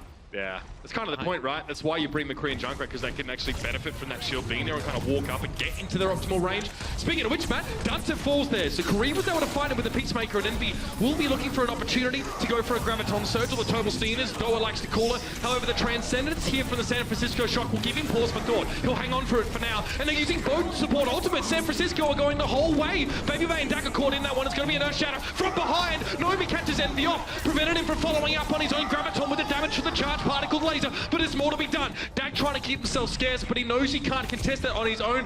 Hoping that Dante's rather delayed Riptire will do something here, but no, very little. Even Unco, ever the sharp one, catches it out. However, payload still being kept in stasis. It's being contested. Nevix comes forward, gives himself the barrier to keep it shielded up, but he's pushed away and slept, and the objective comes up for the Valiant. Finally able to complete their push down the streets. The Valiant now try and complete the map here. So, man, that got scary there for a second. I thought when Nomi actually lands a big Earth Shatter and stops Envy from getting any follow-up on his Graviton Surge, and some of those players stay alive on through it. I thought for a second there maybe the Shock were going to be able to pull it out. This will be a Riptire that comes in from Soon. So Valiant here just trying to buy themselves some space to get around that first corner. Soon going coast to coast with it there, and he's found Nomi. No Mercy present here for the San Francisco Shock, so this could be a huge opening now. No Reinhardt shield, that really hurts. Dante's found Unco there as well, but it's time for Fate to lay the hammer down. Oh, that hurts!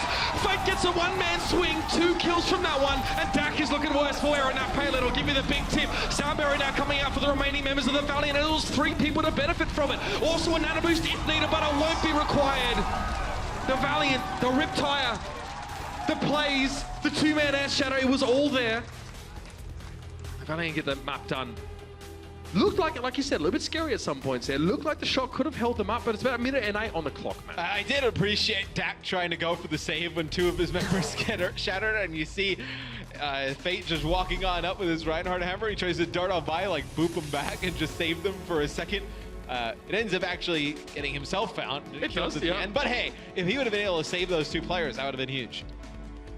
One boop could have changed that one, for sure.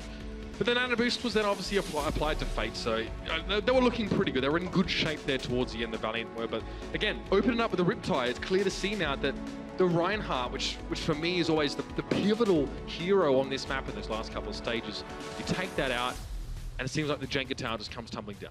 Yeah, when you have Reinhardt in your when you have a Reinhardt, most likely they are playing a Reinhardt as well on this map, right? So when you lose that shield, it just forces you to just keep backing up, as that Reinhardt just kind of slowly just keeps on walking up, and you just lose so much space and ground.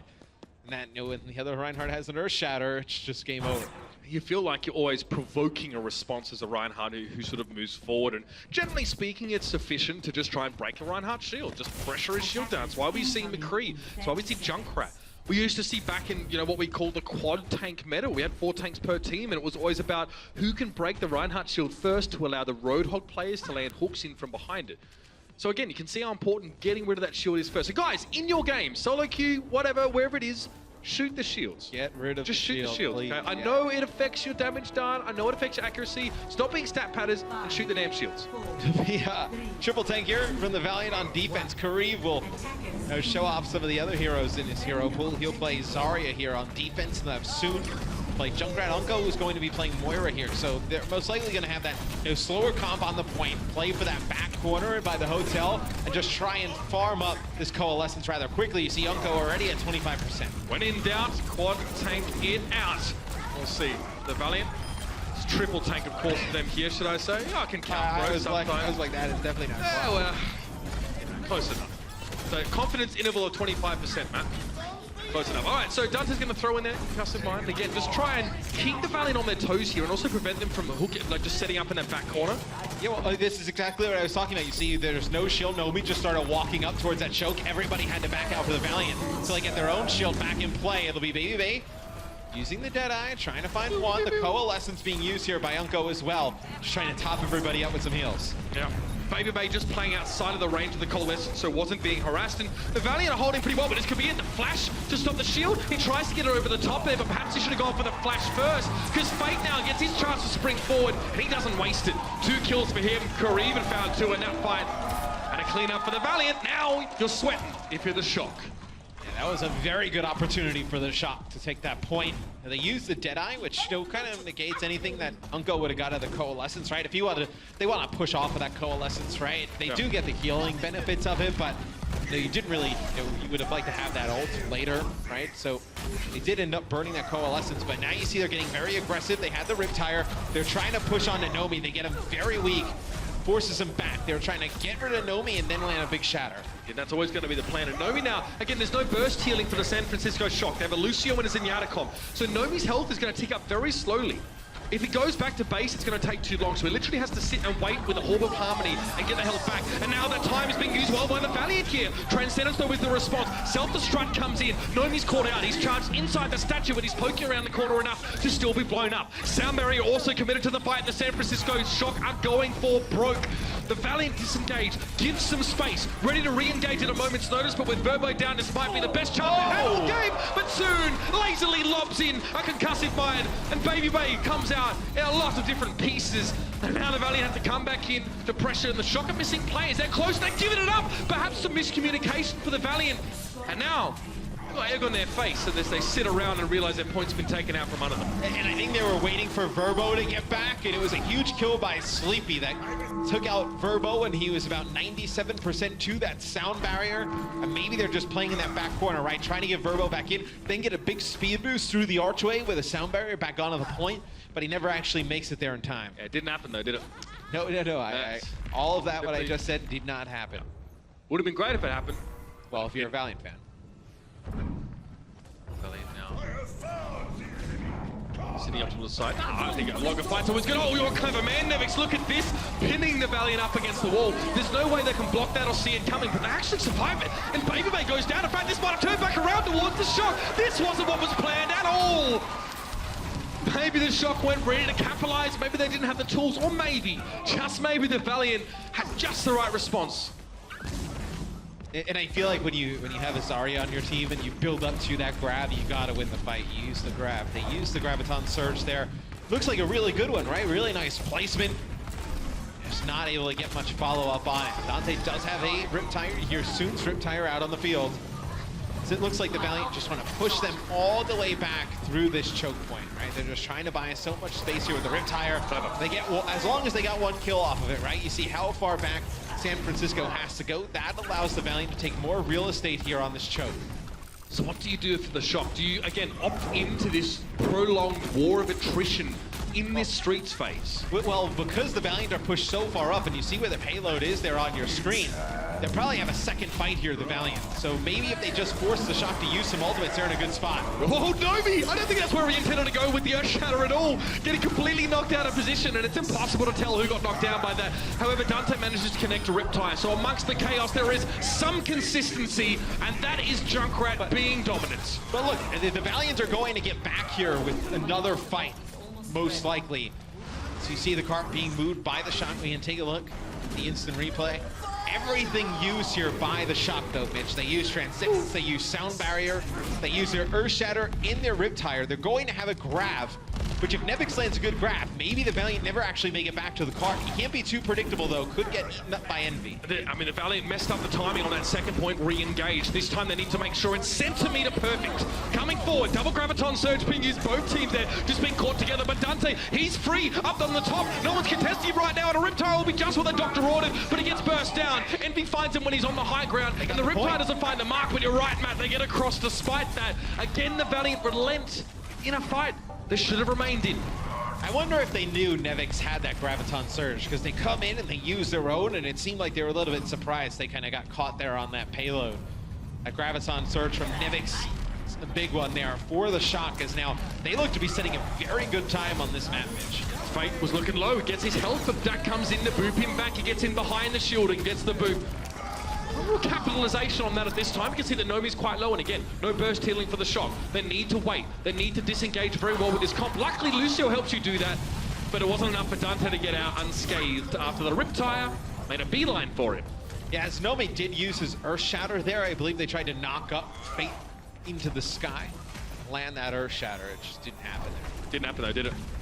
So you do have Verbo with his Sound Barrier here for the Valiant on defense. You have both support ults available for the Shock. Maybe you try and do something where you speed boost, you know, Baby Bay when he gets that Deadeye, as to be the Sound Barrier that opens things up here for the San Francisco Shock, but Dante falls right at the beginning of this fight. And a calm and collected from Fate as well. He just takes a big step back, puts the shield up, and then he knows when to put the shield down. Unco, of course, it's easy damage for him. There is no Diva mech at that point in the fight, so he knew he could throw a offensive biotic orb in, the one that does damage, right? He throws it, he gets a heck of a lot done, and then follows up. And that's good for him. Coalescence coming right up. The San Francisco Shock are about to fall behind in time banking. It's not a good sign considering how much longer they still have to press forward. Maybe you can see a combo come out here for the Valiant where they can knock Nomi either out just to kill him, or they can just knock him up in the air and then land a big shatter. It'll be maybe using his Deadeye. It'll be the Earth Shatter that comes out from Fate, doesn't connect with anything. Nicely baited out, but Deadeye draws Fate forward. He kind of flubs that one, and oh, that's nice. Dante finds himself that two-man Riptire, and it seems as if Soon was standing still and channeling his himself. But now the Shock, they're on the final stretch here. Yeah, there might be a chance for a couple players to come in for the Valley, but that communication was lacking a couple times this round. Touch the point, darn it! Envy gets there, Fate gets blown up in midair. Still the Coalescence to keep the Diva alive for now, and the Sound Barrier thrown in the mix as well, but this has been a slapdash attempt at recontesting here from the Valiant. This seems unsure about how they're going to do this one now, and the Shock are going to capitalize. You know they will. You know they had to do it to him. And they get the round done. Again, not looking in stellar position, Matt, but in a position here where they can still hang on. Let's, however, go and hear what was going on the Valiant comms on that defensive side.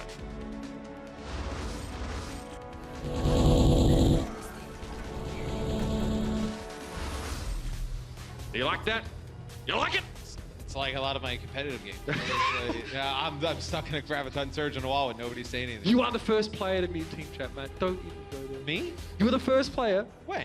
You are the least talkative player I played Overwatch with. And then every 5 minutes you're like, that's debatable. Hey guys, you know, it'd be really awesome. I'm like, oh, what, Matt? Like, tell me, like, impart some, you know, Yeah. obviously, you know, I'm you're a better super player. passive aggressive. So you're like, hey guys, it'd be great if we did some damage. Yeah, thanks, Matt. Yeah. Brilliant! Not trying to call the person out who's usually playing damage besides me, but he's also the same person who I cast. Who's that? So like a studly individual. You have no excuse for your McCree. You're like, oh, I'm not playing on I'm lagging. I We're actually in the same building. It's like we have the same I'm internet. playing You're from not. Australia, Matt. I VPN'd Yeah. in. Look, you gotta understand. I'm lagging. I'm lagging in real life too today, but that's life, ladies and gentlemen. With the way your tracking is, actually, you may actually hit more shots lagging and just having unleashed such a long delay. I have unleashed the beast. Anyway, let's get back on track, okay? Oh, you bring it back on track. Okay, man. It'll be the Valiant on defense here. Thank God for you, man. Thank God you're keeping this one on. As, they'll go with both teams going to run the same comms yet again. So the Valiant, their comp was pretty successful in the defensive end. They just never actually made it back to the point there when Verbo died with the sound barrier. So give it a go again. The San Francisco Shock really have one good fight. They'll try and maybe get some poke done and build up their ultimates, but the best they can hope for maybe is getting Zen or the Junkrat's one ultimate. Oh, hello there. Baby Bay finds him. Fade is also dispatched pretty quickly, and now here's the opening for the San Francisco Shock. It looks like the Valiant have put the wrong foot forward, and the Shock breathe a sigh of relief as now they get to stand up on the point here. And I think, yes, the Valiant have to disengage and actually try and hold. I don't really know if they can come in here, Matt. Well, it looks like they may be setting up for something because Envy and Unco have gone around all the way on the flank, so they've gone for the high ground, and now Verbo and the rest of the crew are coming through the choke here. They're going to use Coalescence as well. Yeah, it's going to be tough. The ultimates were there. Oh, the Valiant going to respond here. At least Nomi cut down. Unco found him with a Coalescence. Here it is. Oh, the Valiant come back in. What about patience? Dante, that could be big, but Unco was removed, and Sleepy didn't get to the point in time. Baby Bay opted to step off the point to try and stand in a flanking position, or at least put the Valiant in between him and Sleepy. But again, crucial mistake, and I'd call it done, to be honest. It doesn't happen often, but you saw the Valiant had a good feel for how much time they had to come back in there, opening with the Diva, get some stall, and the rest of the team followed up. Nicely done. Yeah, I think they just get so split the Shock, right? Because you have Envy coming from the high ground, and then you have the rest of the members getting speed boosted in by Verbo. You kind of lose track that Unco is up there with Envy as well, and he's able to get Coalescence down and just heal everybody on a diagonal, right? You know, you can heal from that high ground down to the low and get a lot of value out of it. Huge difference that makes than the Valiant being patient and not just staggering one player at a time to try and stall, but just to go together. Which is incredibly hard because in their last attempt where they were on defense, they never actually made it back onto the point. They disengaged just like they did this time, but they miscalculated it and never actually made it back. That time, they played it perfectly. And now, the Valiant on the attacking side with 1 minute and 48 seconds. They need to take the point. That's all. One tick, in fact, as I don't believe... Actually, no, the Shock did get 2 ticks in a bit. It's 81.8%. You can see it up there. So they do pretty much need to capture the entirety of that point, i.e. get to 100%.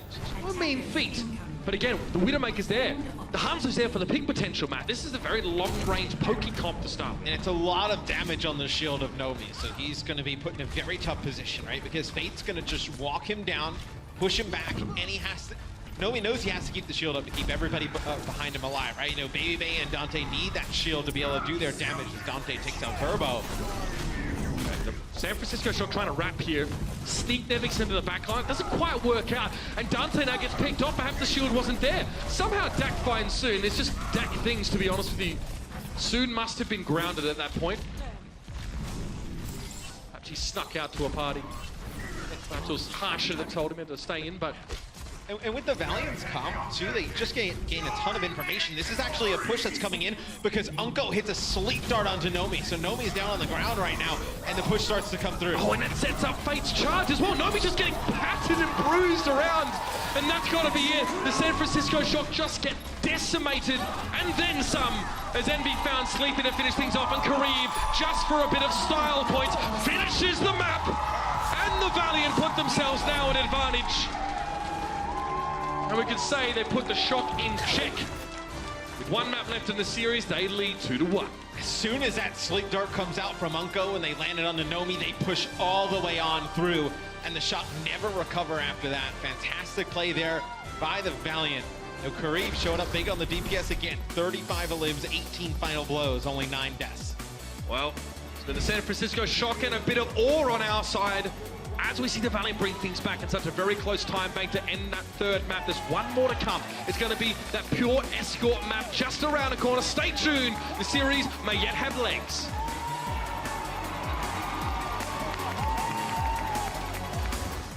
The Overwatch League is brought to you by Intel, the official computer processor of the Overwatch League.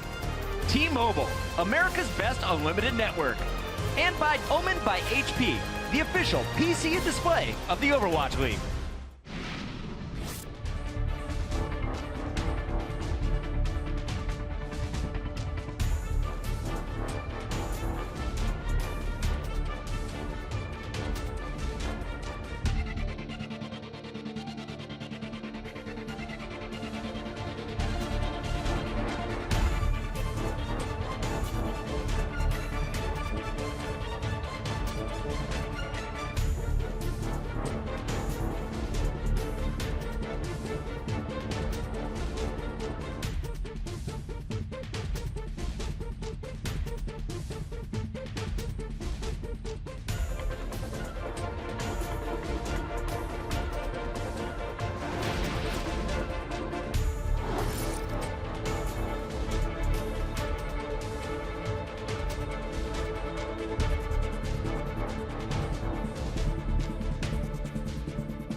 Good start for LA. And on the other side is going to be their opponents, the San Francisco Shock. Oh, Baby Bay on fire. Zune on the attack already. Oh, taken out by Danta, though. That's what I like to see, man. Oh, Snipe Fever. An incredible run from LA Valiant. What do you say about that? Here we are, ladies and gentlemen. Welcome back to the Blizzard Esports Arena. It's 2-1 here in favor of the Los Angeles Valley in the battle, of course, of North and Southern California. Potentially one more map to go. Gibraltar being that next map here. We need to see the Shock stop being the San Francisco Shock. Yeah, they seem to just make these little minor mistakes that end up losing them these maps. I know the Valiant, though, in a good position to close this one out. There's going to be no substitutions from either team. I know the Shock don't really make any substitutions. We were talking, I don't think they've actually had one since the preseason where they had to. Kareev will stay in. I actually think this will probably be one of his better maps. You can run him on Widowmaker here. That big Widowmaker play is what we're looking forward to seeing. And also Unco, who had an ungodly amount of healing in that previous map. It just looked so insane. I was like, oh, I don't know if that's accurate. But he puts up 74% of overall team healing, 32,000 Opposed, and all fairness to Verbo, he's obviously using speed boost and the like, but Verbo for comparison had 11,000, so 32,000 to 11,000. That's a huge. He was playing Moira a lot of the time, and you just know that insane with triple tank, and then Moira, you know how much healing she can put out. So that's true. You see the benefits of it there. Right, so Unco obviously getting to play potentially his Ana, which is, in my opinion, his best hero. Right up there with his Zenyatta, but I think Ana is just suiting him better right now, especially given the map pool, you know, your King's Rose and your Gibraltars of the world. We'll see what falls out in the mix here. We'll see, we're just about to jump in. On the defensive side to start with, it will be the San Francisco Shock, so we shouldn't see an attacking Ana from Unco. Don't get ahead of ourselves here. Yeah. But on defense, the Genji Widowmaker, so we will see that defensive Widowmaker from San Fran. And it will be Baby Bay hoping to contest, just in case Kareem tried to go for something cheeky. Yeah, and it also gives you, Dante playing the Genji, who can also go and, at Kareem if he's playing the Widowmaker on the opposing side of Gibraltar. There's a lot of verticality, right? You can see how the map is as you get towards point A. It's really important to have, a Genji to get up towards that high ground. That's the map for you guys. That looks like my side drawing on Watchpoint. Yeah, I enjoyed those, by the way. Some great signs. Hopefully we can put them up in the office. Well, I would say this. Doa cheated because he's an art major. Monty printed out stuff, so I think they both broke the rules during that. I reserve comment about art majors. I was an engineering major, Matt, so that's, let bygones be bygones, let them do their thing. He is a good artist, though, I'll be true about it. But let's see if the San Francisco Shock are good enough to envision a situation where they hold off the Valiant here. How good those brush strokes are, how cleanly they come down. So far, Baby Bay makes me feel positive about it with Kareem falling to him early. That's a good start there. As maybe Kareem was caught off guard a little bit because a lot of teams on the defensive end have not been playing Widowmaker in the games that we've casted. It's been a lot of 76 on the defensive end, playing up in that back high ground. But you have such a great Widowmaker in Baby Bay. You may as well use him here on the defensive end, and maybe that's why you see Kareem get the better of Baby Bay this time, and it's going to force Dak into a tough spot, trying to get up top to go for that resurrection. In the nick of time, Nevix arrives to protect Dak from Envy, take him down with those auto cannons. But this is quite the brawl, Matt. Neither of these two teams are willing to give an inch, but the Valiant seem to just have a little bit more impetus currently. Dante, okay. Dante manages to deal with Unco, but Kareem is waiting for that reflect to end, and amongst the commotion, the Valiant just pushed forward. They got that first checkpoint, and the Shock really didn't seem to be in a position to stop them. Yeah, Dak goes for the res up top on the Baby Bay, or just tries to go up top to get some kind of safety, and Fate jumps right up onto that high ground, takes him out. It was a very good play by the tanks of the LA Valiant. First, it was Envy getting on a Dak, getting him very low, and then Fate jumps up to the high ground, finishes him off. Kareem is like, yo, Nomi, you best be bubbling, bro. I'm gonna take damage off you every shot. Sleepy needs to be careful. Kareem's got a very interesting angle here. Tough for the Shock to sort of see him or have a decent sideline on, but it doesn't really matter because Dante now just wants to push ahead. You see what happens to a Genji when he doesn't have a dash, by the way? It's awkward. You sort of sit there, impotently flailing around with your Dragon Blade. And Kareem is still alive. He's actually all the way in the back by where the Shock spawned. He's actually going to get taken out now. Fate will fall as well. Now, maybe they thought they were going to extend this fight, the LA Valiant, because Fate had used his Primal Rage to stay alive on the cart. Maybe you get back into a spot where Fate's at like half HP. Maybe you would have used the Valkyrie there to give him that healing to stay up and try and extend it. Both the Shock and Valiant support duos are about in sync on their ultimates accruement. By that I mean they both have two ultimates to use. So we do have the Valks, we do have the Transcendences. Online for both teams, it really comes down to who uses them first. Generally the second trans is the one, obviously, that would last a little bit later. It's a very hard spot for the Valiant to break on through. You have Kareem play the Widowmaker, connects with two shots. Is it so? Well, it usually is. I mean, when you're sitting on top of the ship in the middle of the map, it's very difficult to get players out of that position, especially with a Widowmaker who's always shooting up at the ship, right? The 76 can just see so much more. Well, it doesn't really matter, though, because Kareem takes out Dante, then takes out Dak. Yeah, so the Shock were in the spaceship, too busy trying to make the Kessel run in less than 10 parsecs, and Kareem was busy just wrecking them from the point. Okay, they'll take the point, too. Wake up, Shock! It's all falling away from them now, as that's the second time the Valiant have maybe gotten the point where perhaps it just wasn't supposed to happen. They weren't able to get there in time, and that's the tough part about the shuttle phase. Getting back in after you get bundled out, Matt.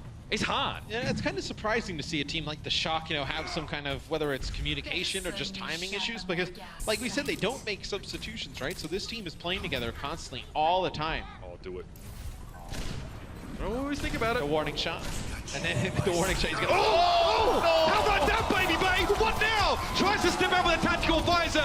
If that's hubris, I'll be surprised if it wasn't. Kareem just smashes him. I got a bit excited about that one, man. I'm not going to lie. And that really hurts the Valiant. Pride comes before a fall, and now Baby Bay knows it for real. Fate's in the mix. Finds himself to... And you still have the Valkyrie. You still have the Valkyrie and Transcendence here for the Valiant. They are in a great spot. Kareev can sit all the way in the back here. Just land these shots at will. Get wrecked. All right, we're back into it. Baby Bay now has decided he wants to stop playing aim-related heroes, perhaps. It's time for the Roadhog here again. Create some space. That's what San Francisco really want to try and do here, but Baby Bay just got chucked down. There's too much presence and pressure from the Valiant over on that final point. And you can see, while Nomi's trying to deal with Kareev, the payload's going to sail home or get close to it at least. They've XDC'd to look at Nomi in the background. He tried. He failed to get rid of Kareev, and now he's being punished. Good hook on the Fate, but no follow-up. Baby Bay, perhaps with Fate dropping down, the barrier actually prevented him from dying to the scrap gun, and now he's got the primal rage. Should be enough to get home. 3 minutes and 21 seconds, man. That's not slow at all. That's well quick. Check this out. Kareev on Widowmaker. It's a 57% scoped accuracy. That's pretty nuts. I mean, you know, it's 15% crit accuracy, right? But he's just landing so many shots consistently, getting these players weak. Just able to finish him off. It's just really sick Widowmaker play there from Kareev. By the way, like fans, I see some fans as well talking about like Kareev coming now as a DPS. I want to see some other players. I merely offered that as a suggestion. Like in that second map, I said there are other players on the bench that want to step in. People saying it's not necessarily because of MBC. MBC's not even here yet. Moon, the new coach, he's not actually here in Los Angeles. So again, it seems to be working out. So some of the thinking behind Kareev, Bren mentioned on the desk that he played DPS before. It is clearly, I mean, Baby Bay tries to beat him with a tactical visor, like tries to go for the cheeky play and gets smashed. We've seen a lot of 76 thus far. If you believe he's your best 76 in Widowmaker, it's a spot that he definitely fills on this team, right? And it's a meta for that combination of a hero pool. Because that allows Soon to stay on Tracer. You don't have to have Soon flex over to a Widowmaker, right? And then whether it's Silk Thread or Agilities play Tracer, you can keep Soon on Tracer. You can have Kareev play both of those hit scan heroes. Get Verbo back in with his communication ability, which we know he's very talkative and very, you know, for a young guy, turning into a very apt leader. Seems to be a good permutation for the Valiant right now with the way the game The only thing we haven't seen from them really is we saw it a little bit in that game we casted with them where he played Genji on Volskaya. Yep. But like, can he play that Genji at a really high level and then you don't have to make any substitutions, or do you still need to bring somebody like Silk Thread? Then I think that would be the question, right? We did see Agilities last week, yes, right? So they did bring him in for that Genji aspect. It seems like Kareev's not quite where he'd like to be, at least at that role. Well, Genji is a very difficult hero to just kind of pick up and play at a professional level. If that was true, then Bren wouldn't be playing, so I don't know what you're talking about, fam. Anyway, San Francisco on the attack, so the pressure forward. And they did see the Valiant just sort of set up on that bridge. And the Valiant will back away as is customary, eventually. And this is the setup we usually see on defense, right? The last half, you saw them play with a Widowmaker on D, did the shot. Usually it's a 76 like you see Kareev play here. Maybe he can play down by the server room, or you see him set up now, just land some shots as players come through the tunnel. They don't have anything to get to this high ground outside of Fate and Envy to deal with the Widowmaker or Baby Bay, though. Baby Bay's very cognizant of the fact that the Valiant are sort of holed up in that server room on the right-hand side, and that he is, you know, vulnerable to be flanked from that direction. So he's trying to huddle close to his Winston, which is, again, going to deter any aggression from that direction. And he's waiting for someone just to show their head. Kareev gets lucky. Doesn't get found out by Baby Bay. And the shot, again, it's been stopped up a little bit here. Dante's going in, Kareev, oh, look at him, to scuttle away. That's annoying for the shock. Well, it's again, he doesn't have that dash, right? He kind of uses the dash to get in, and then they just disengage, and there's nowhere for him to go after that. And again, maybe it's because Dante is not enjoying being kept at arm's reach by the Valiant, where Kareev and Unco can really punish him. Again, that's not really ideal. You see Envy's going to duck back here and give some more ultimate percentage just to make sure that Unco 100% has his Transcendence. He could have gotten a health pack if he wanted to, but that's definitely the play here. Well, that could have been a big blade because there was no Transcendence on the opposing side, right? You could have got a ton of value there in the server room with that. Dante is a very apt Genji, so just a couple. And again, is it mechanical? Does it get booped? You know, I mean, Verbo isn't playing Lucio, so I don't know why it's happening. Perhaps Envy was in his way. Anyway, Baby Bay's getting some good chip damage done here, Matt. Does want to try and find some kills now, especially with the Valkyrie in play for the shot. They need to get aggressive behind this, and they found Unco early. It'll be Valkyrie for both sides. You probably gonna see Verbo try and get a res off on Unko here in a few seconds. Kareem will use that attack visor. There comes the res onto Unko. It's probably not enough though. All right, the Transcendent's now being committed to the fight, but it's just Soon and Envy that are actually going to benefit from that at this stage. 3 players for the Los Angeles Valiant on the point. Self-destruct being thrown up. Nomi just taking cover here behind the forklift, and Envy will be taken down by Baby Bay eventually, and that will be the shock to get over. So they're on the run. They're on the road.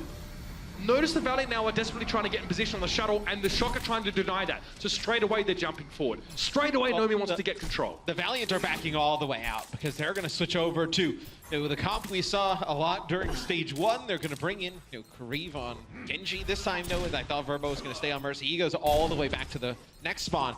We'll go over to Lucio. So they're going to go extremely aggressive with an all-out dive. They're putting a lot of emphasis, switching this comp, getting Baby Bay out of the equation. It's a good chance to take a second look at Kareev's Genji. Yes. I mean, if he's got this one under his belt, then this guy is the perfect pick for the Valiant with the way that the meta is right now, providing these performances remain as they have been.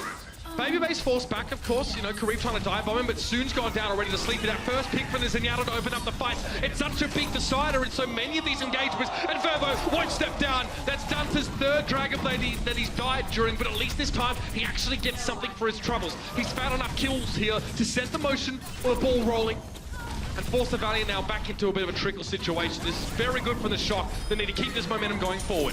Yeah, the Valiant are going to try and contest here. You saw Unko Soon jump onto the payload. They eventually fall as Nevix do some work here with his teammates. It'll be point B taken for the Shock. 4 minutes plus to complete the map. That's a great amount of time here. Again, for them, a sigh of relief as they're managing to stay in step with what the Valiant achieved.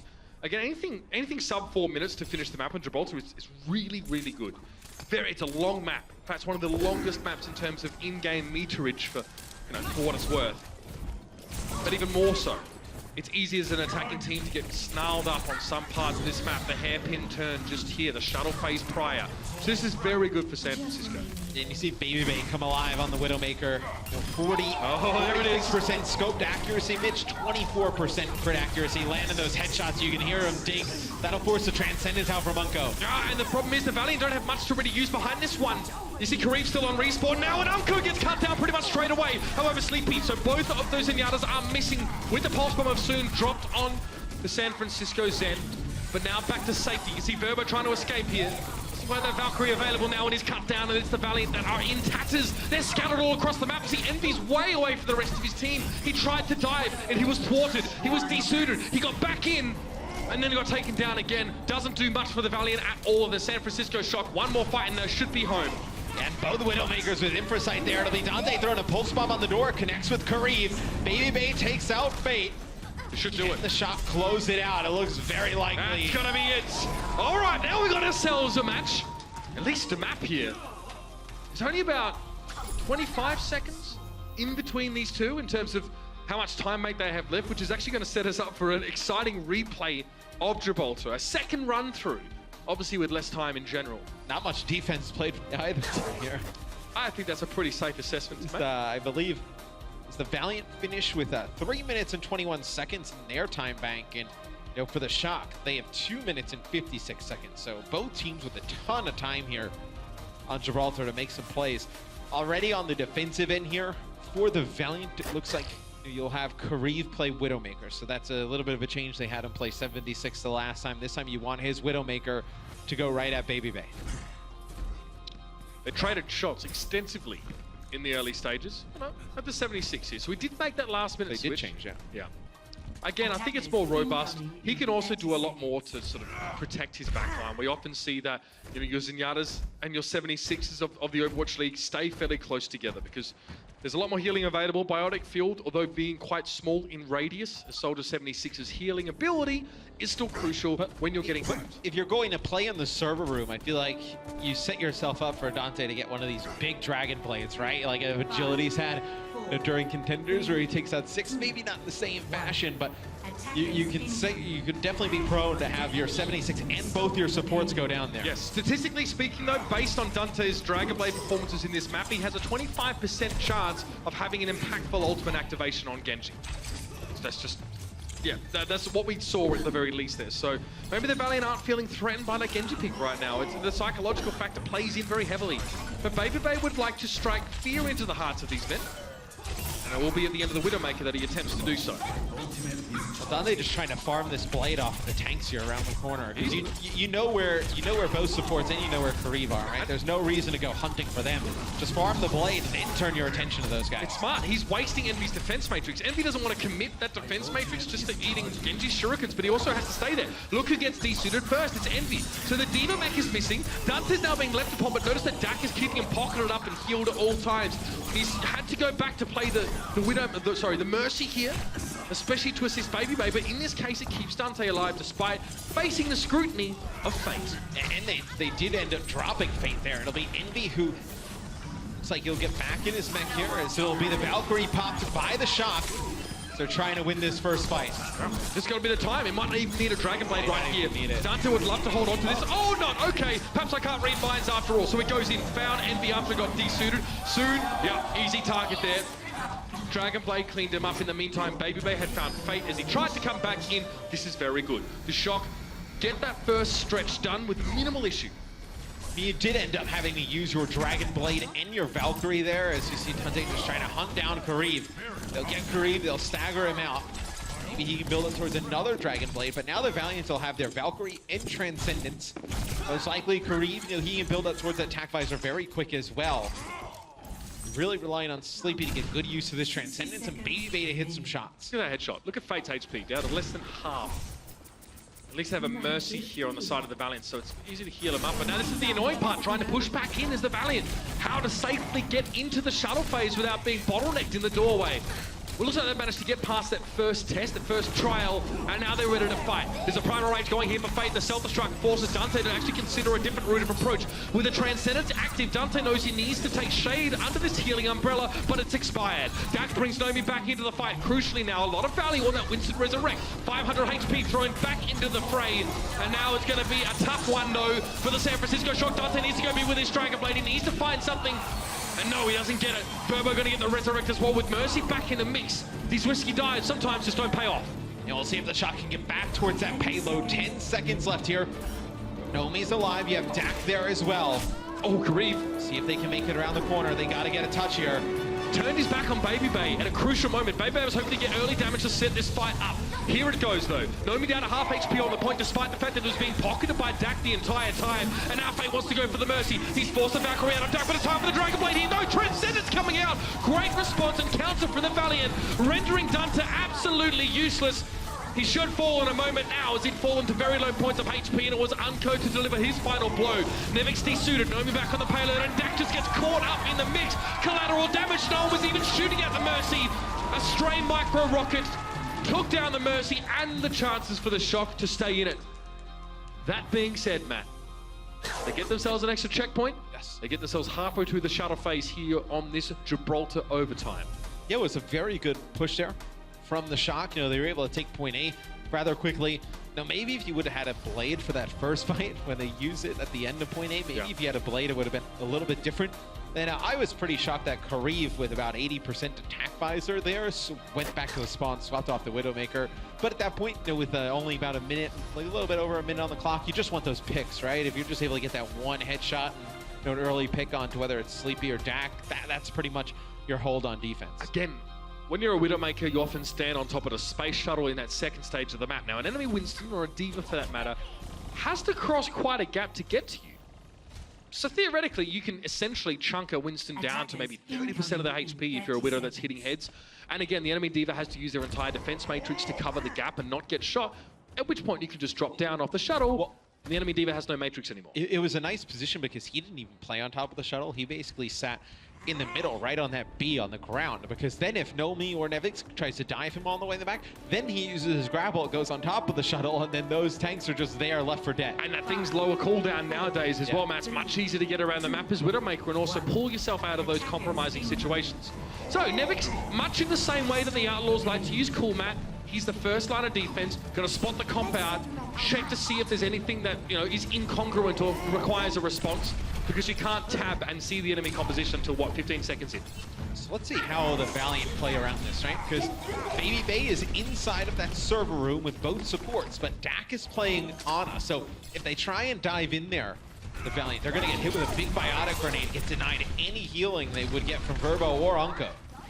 Dax, Ana, really good last week. Some huge sleep darts, especially that one Hanamura on short was great. And that Baby Bay takes down both supports. I mean, what more could you ask for from this man?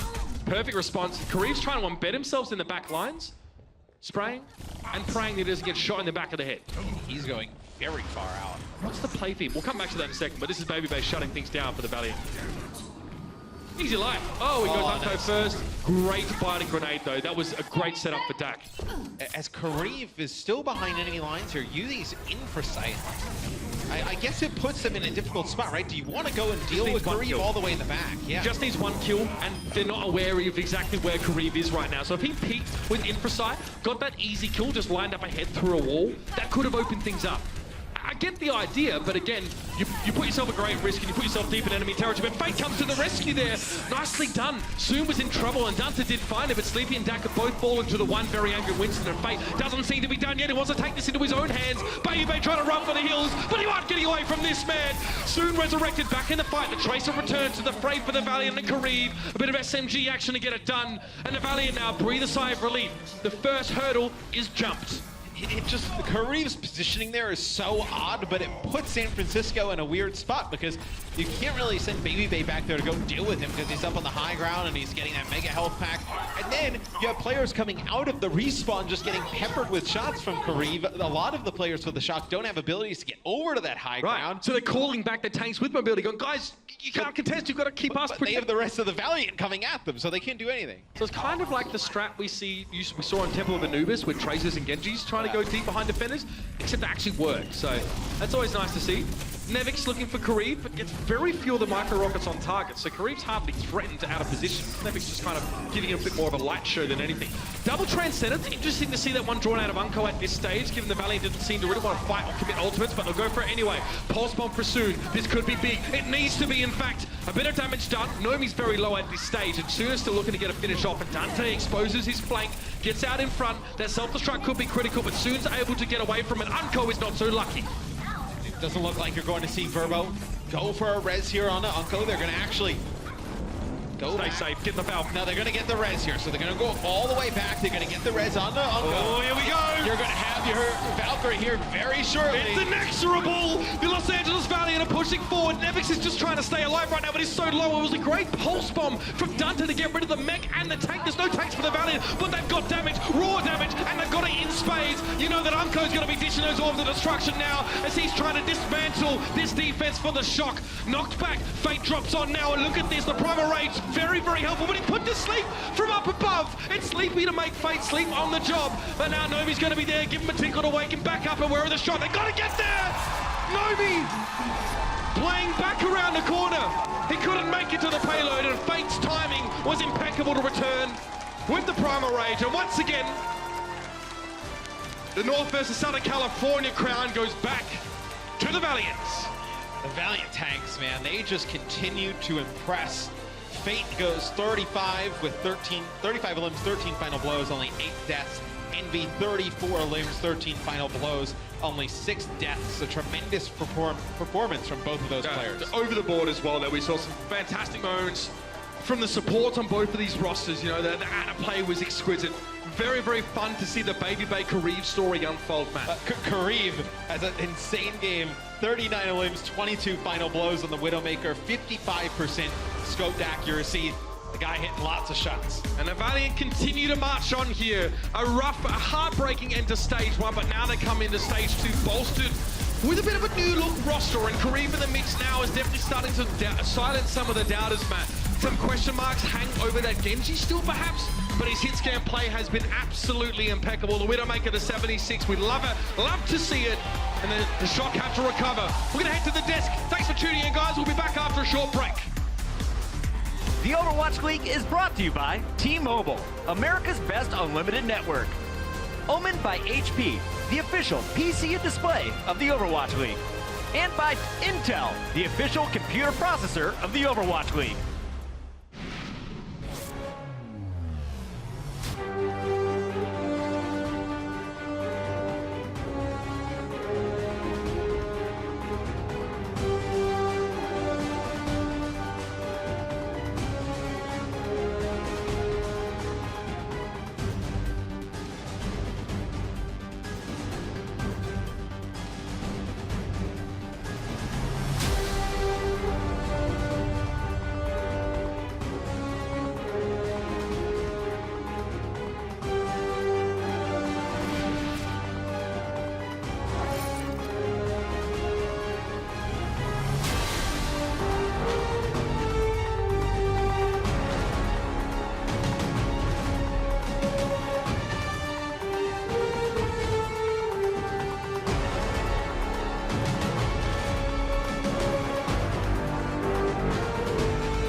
Welcome back. Zoe here, and I'm joined by Verbo from the Los Angeles Valiant. Once more, of course, congratulations to your win just now. And let's talk a little bit about you and your team. We've seen you in last week as well as this week on different compositions, trying out new things, different things. Do you feel like your team has found its pace and style in the current meta yet? I mean, I've been recently brought on to the main roster, and then we see Kriv on DPS. So we are trying out some new things, especially because we got a new coach, Moon. So he's trying to like theory craft and see what we can do best and find our real strengths. So that's what we're trying to do right now in this game. All right, so as you just mentioned him, Moon, he is your new head coach. What kind of changes did he implement coming into your team? I mean, right now he's coaching us remotely because he's still in Korea. We're working on getting him over here into, live and coaching us in real life, obviously. But, like you said, or like you saw, Kriv on DPS, those are some things that he's doing. So we're really excited, and we'll see what happens. So what are your personal thoughts on Karif on DPS? Is he doing a good job? I mean, he played phenomenal tonight, so he's definitely doing well. He absolutely is. I would agree, and I'm pretty sure everyone in here would so too. Thank you so much for your quick chat with me, and we're now heading over to the desk to break down the action of the last game. Big win for Verbo and the Valiant tonight. They take this one 3-1, but it was a pretty close series. Big shout out to all the Shock fans and, of course, the Shock themselves for putting on the show today. We had a lot of Shock fans in the venue today. Their record overall, not so great, but this is definitely a team with some potential. Let's talk a little bit about the action as we look back. Kings Row was game number 3. We knew this was tied up. Valiant probably the favorites coming in, but the Shock caught me off guard, and they did it with a lot of their teamwork. Kings Row, it just seems it's all about those alt combos, boys. Yeah, that's generally the theme, isn't it, across the entirety of Kings Row? As you see a lot of Reinhardt, you see a lot of Zarya. Big ultimates, just fire, fury, and brimstone being chucked around. I'm disagreeing here. I know the big ultimates get all the spotlight, but to me what stood out was the Los Angeles Valiant running Widowmaker and Hanzo in the same composition to crack the first point. This is obviously your 4K from Korea. Watch this 180. Not really, but you tried. Kept it at the 0. I like that. It's kind of a 180. I mean, I was about to give it to you, but no, like, this is a map that was very, very close between these two teams. And I mean, coming into this, I think a lot of us expected Valiant to really be sort of taking this in an overwhelming fashion. But I'm pleasantly surprised that San Francisco Shock have really started to show a new different side to this team now. They are performing at a much higher level than they did in stage 1. I didn't expect this one to be Valiant coming in overwhelming fashion. I'm glad we got to hear from Verbo himself to tell us exactly what was going on, because now it's very obvious the new coach is really just trying to experiment with the team to figure out where their strengths are lying. So I think that really gives us a lot of explanation for what's happening in the first 3 matches from the Valiant so far. Did you miss Agilities or Silk Thread when watching Kings Row? I was very entertained watching Karif. I was entertained watching Karif. I just find it very funny to be in the position of a DPS that you're thinking you're going to get the time to play, and all of a sudden the guy that was playing Mercy that just like doesn't want to play anymore is now taking your spot as a starting DPS and killing it too. He's like, I'm tired of damage boosting your Pharah. I'm going to go ahead and play her myself today. All right, well, Karif and the squad get the win on map number 3, and that sets up game point. You're going into Gibraltar. Let's see if the Shock can hold. As we take a look back at some of the moments in Gibraltar, it was really all about the Widowmakers for these opening picks. And that's the case with Gibraltar in general, isn't it? Like, across the board, whenever you watch Gibraltar, it's always going to be the spotlight on these Widowmaker players. And boy, they did not disappoint at all throughout this entire match. Just really just high momentum plays kicking off. Karif and Baby Bay having this little rivalry kicking off. And Karif really, honestly, had the better of him. And it's crazy to say as well, because the guy might not be as accustomed to playing on the DPS role, but here he is popping off all day long. Now, that's not to say Baby Bay didn't give him a run for the money, because it was a very close game in the end. I love these slow modes where you can actually see the player think about where they're moving the cursor specifically for the aim. You kind of get to see the individual approach to hitting those snipes. But I think on the screen there, Dante busting out the Genji, he was, to me, stood out from the San Francisco Shock far and above. We're always talking about Dante, but he was just trying so hard to carry this team. He definitely had a rough game number 2. I felt like the control wasn't his best, but he was on point for game 1, game 3, some big moments in that game 4, and you have to wonder, if he doesn't get shut down with some of those Dragon Blades, how much further would the Shock have gone? Before we leave this match, guys, I want to talk about the final hold. Why did the Valiant walk away with the victory? Because it looked like the Shock we're so close to forcing a game 5. A lot of it comes down to the early picks that Karib was getting on the Widowmaker. I feel like it's always really the deciding factor in Gibraltar, I think, is whoever gets those picks first is going to be deciding the outcome of a lot of these fights. But in general as well, I think it's the better tank play from Valiant. Fate was one of the players we pointed out early on that you need to keep an eye on, right? Because his Winston play is at the really sort of the tippity top of the league right now, is the way he's playing. He's constantly putting out high numbers in almost every single category on Winston. And not to mention his Reinhardt as well. He showed us in King's Row he can turn up on the other main tank roles. So he was a real big reason why they managed to take the win away from San Francisco Shock today. We have to crown our player of the match, sponsored by Omen by HP. Is it a tank? Not today. The former support back to his DPS role. Karib steals our honor today, and he does it not just on the Widowmaker. The 76 was shown. Vara was shown throughout this game. He was showing us 8 different heroes, 7 with significant playtime. 8 different heroes is ridiculous numbers, and to be having the performance that he did on McCree, on Soldier 76, on Widowmaker, I mean, it's something that you don't really expect players to be coming out with because it's a skill in itself. I mean, sure, you can find a DPS player that might be able to play every single role, but as the saying goes, you know, jack of all trades, master of none. Karib showed none of that today. He was pretty much a master on almost every role he picked up. Yeah, I think that's really what we're seeing to be the evolution of the best DPS player. Not saying that Karib is one of the best DPS players, so he still has yet to prove himself to be that, but having the ability to flex through a wide variety of heroes such as he did. I mean, you got 15% crit hit accuracy is already very impressive on your Widowmaker. If you can pull that off, you're not like the players that you can expect and really prepare for because they are busting out 2 heroes. This guy can bust out 8. You always have to be ready with everything you've got. Gotta love the Valiant. It's stage 2, new coach, new roster. Karib shining as DPS today earns our player of the match, sponsored by Omen by HP. A big win for the Valiant today, and with this victory, they are now officially moving in front of London once again. As we look at the overall standings, look at this, the Valiant back in the running right behind the Houston Outlaws. And what are those games coming up? Well, they still have to play Dallas, they have to play the Gladiators, they have to play Houston. So the question for me, guys, is how much higher can they climb? I think they got really lucky with having a new coach right now, that they're trying all these things when their schedule is not that tough. You can get by trying these things and still creep away with some wins. So they can go way higher. We don't even know what they're, if they don't know what they're best at, we can't really even speculate at that point. Good news for us is we get plenty of chances to see the Valiant as the regular season plays on. That is just their 3rd match now in stage 2. That does it for our first 2 matches of the day, but there's still one more to go. When we come back, this LA crowd is going to be very happy to see their own Gladiators take on the Shanghai Dragons.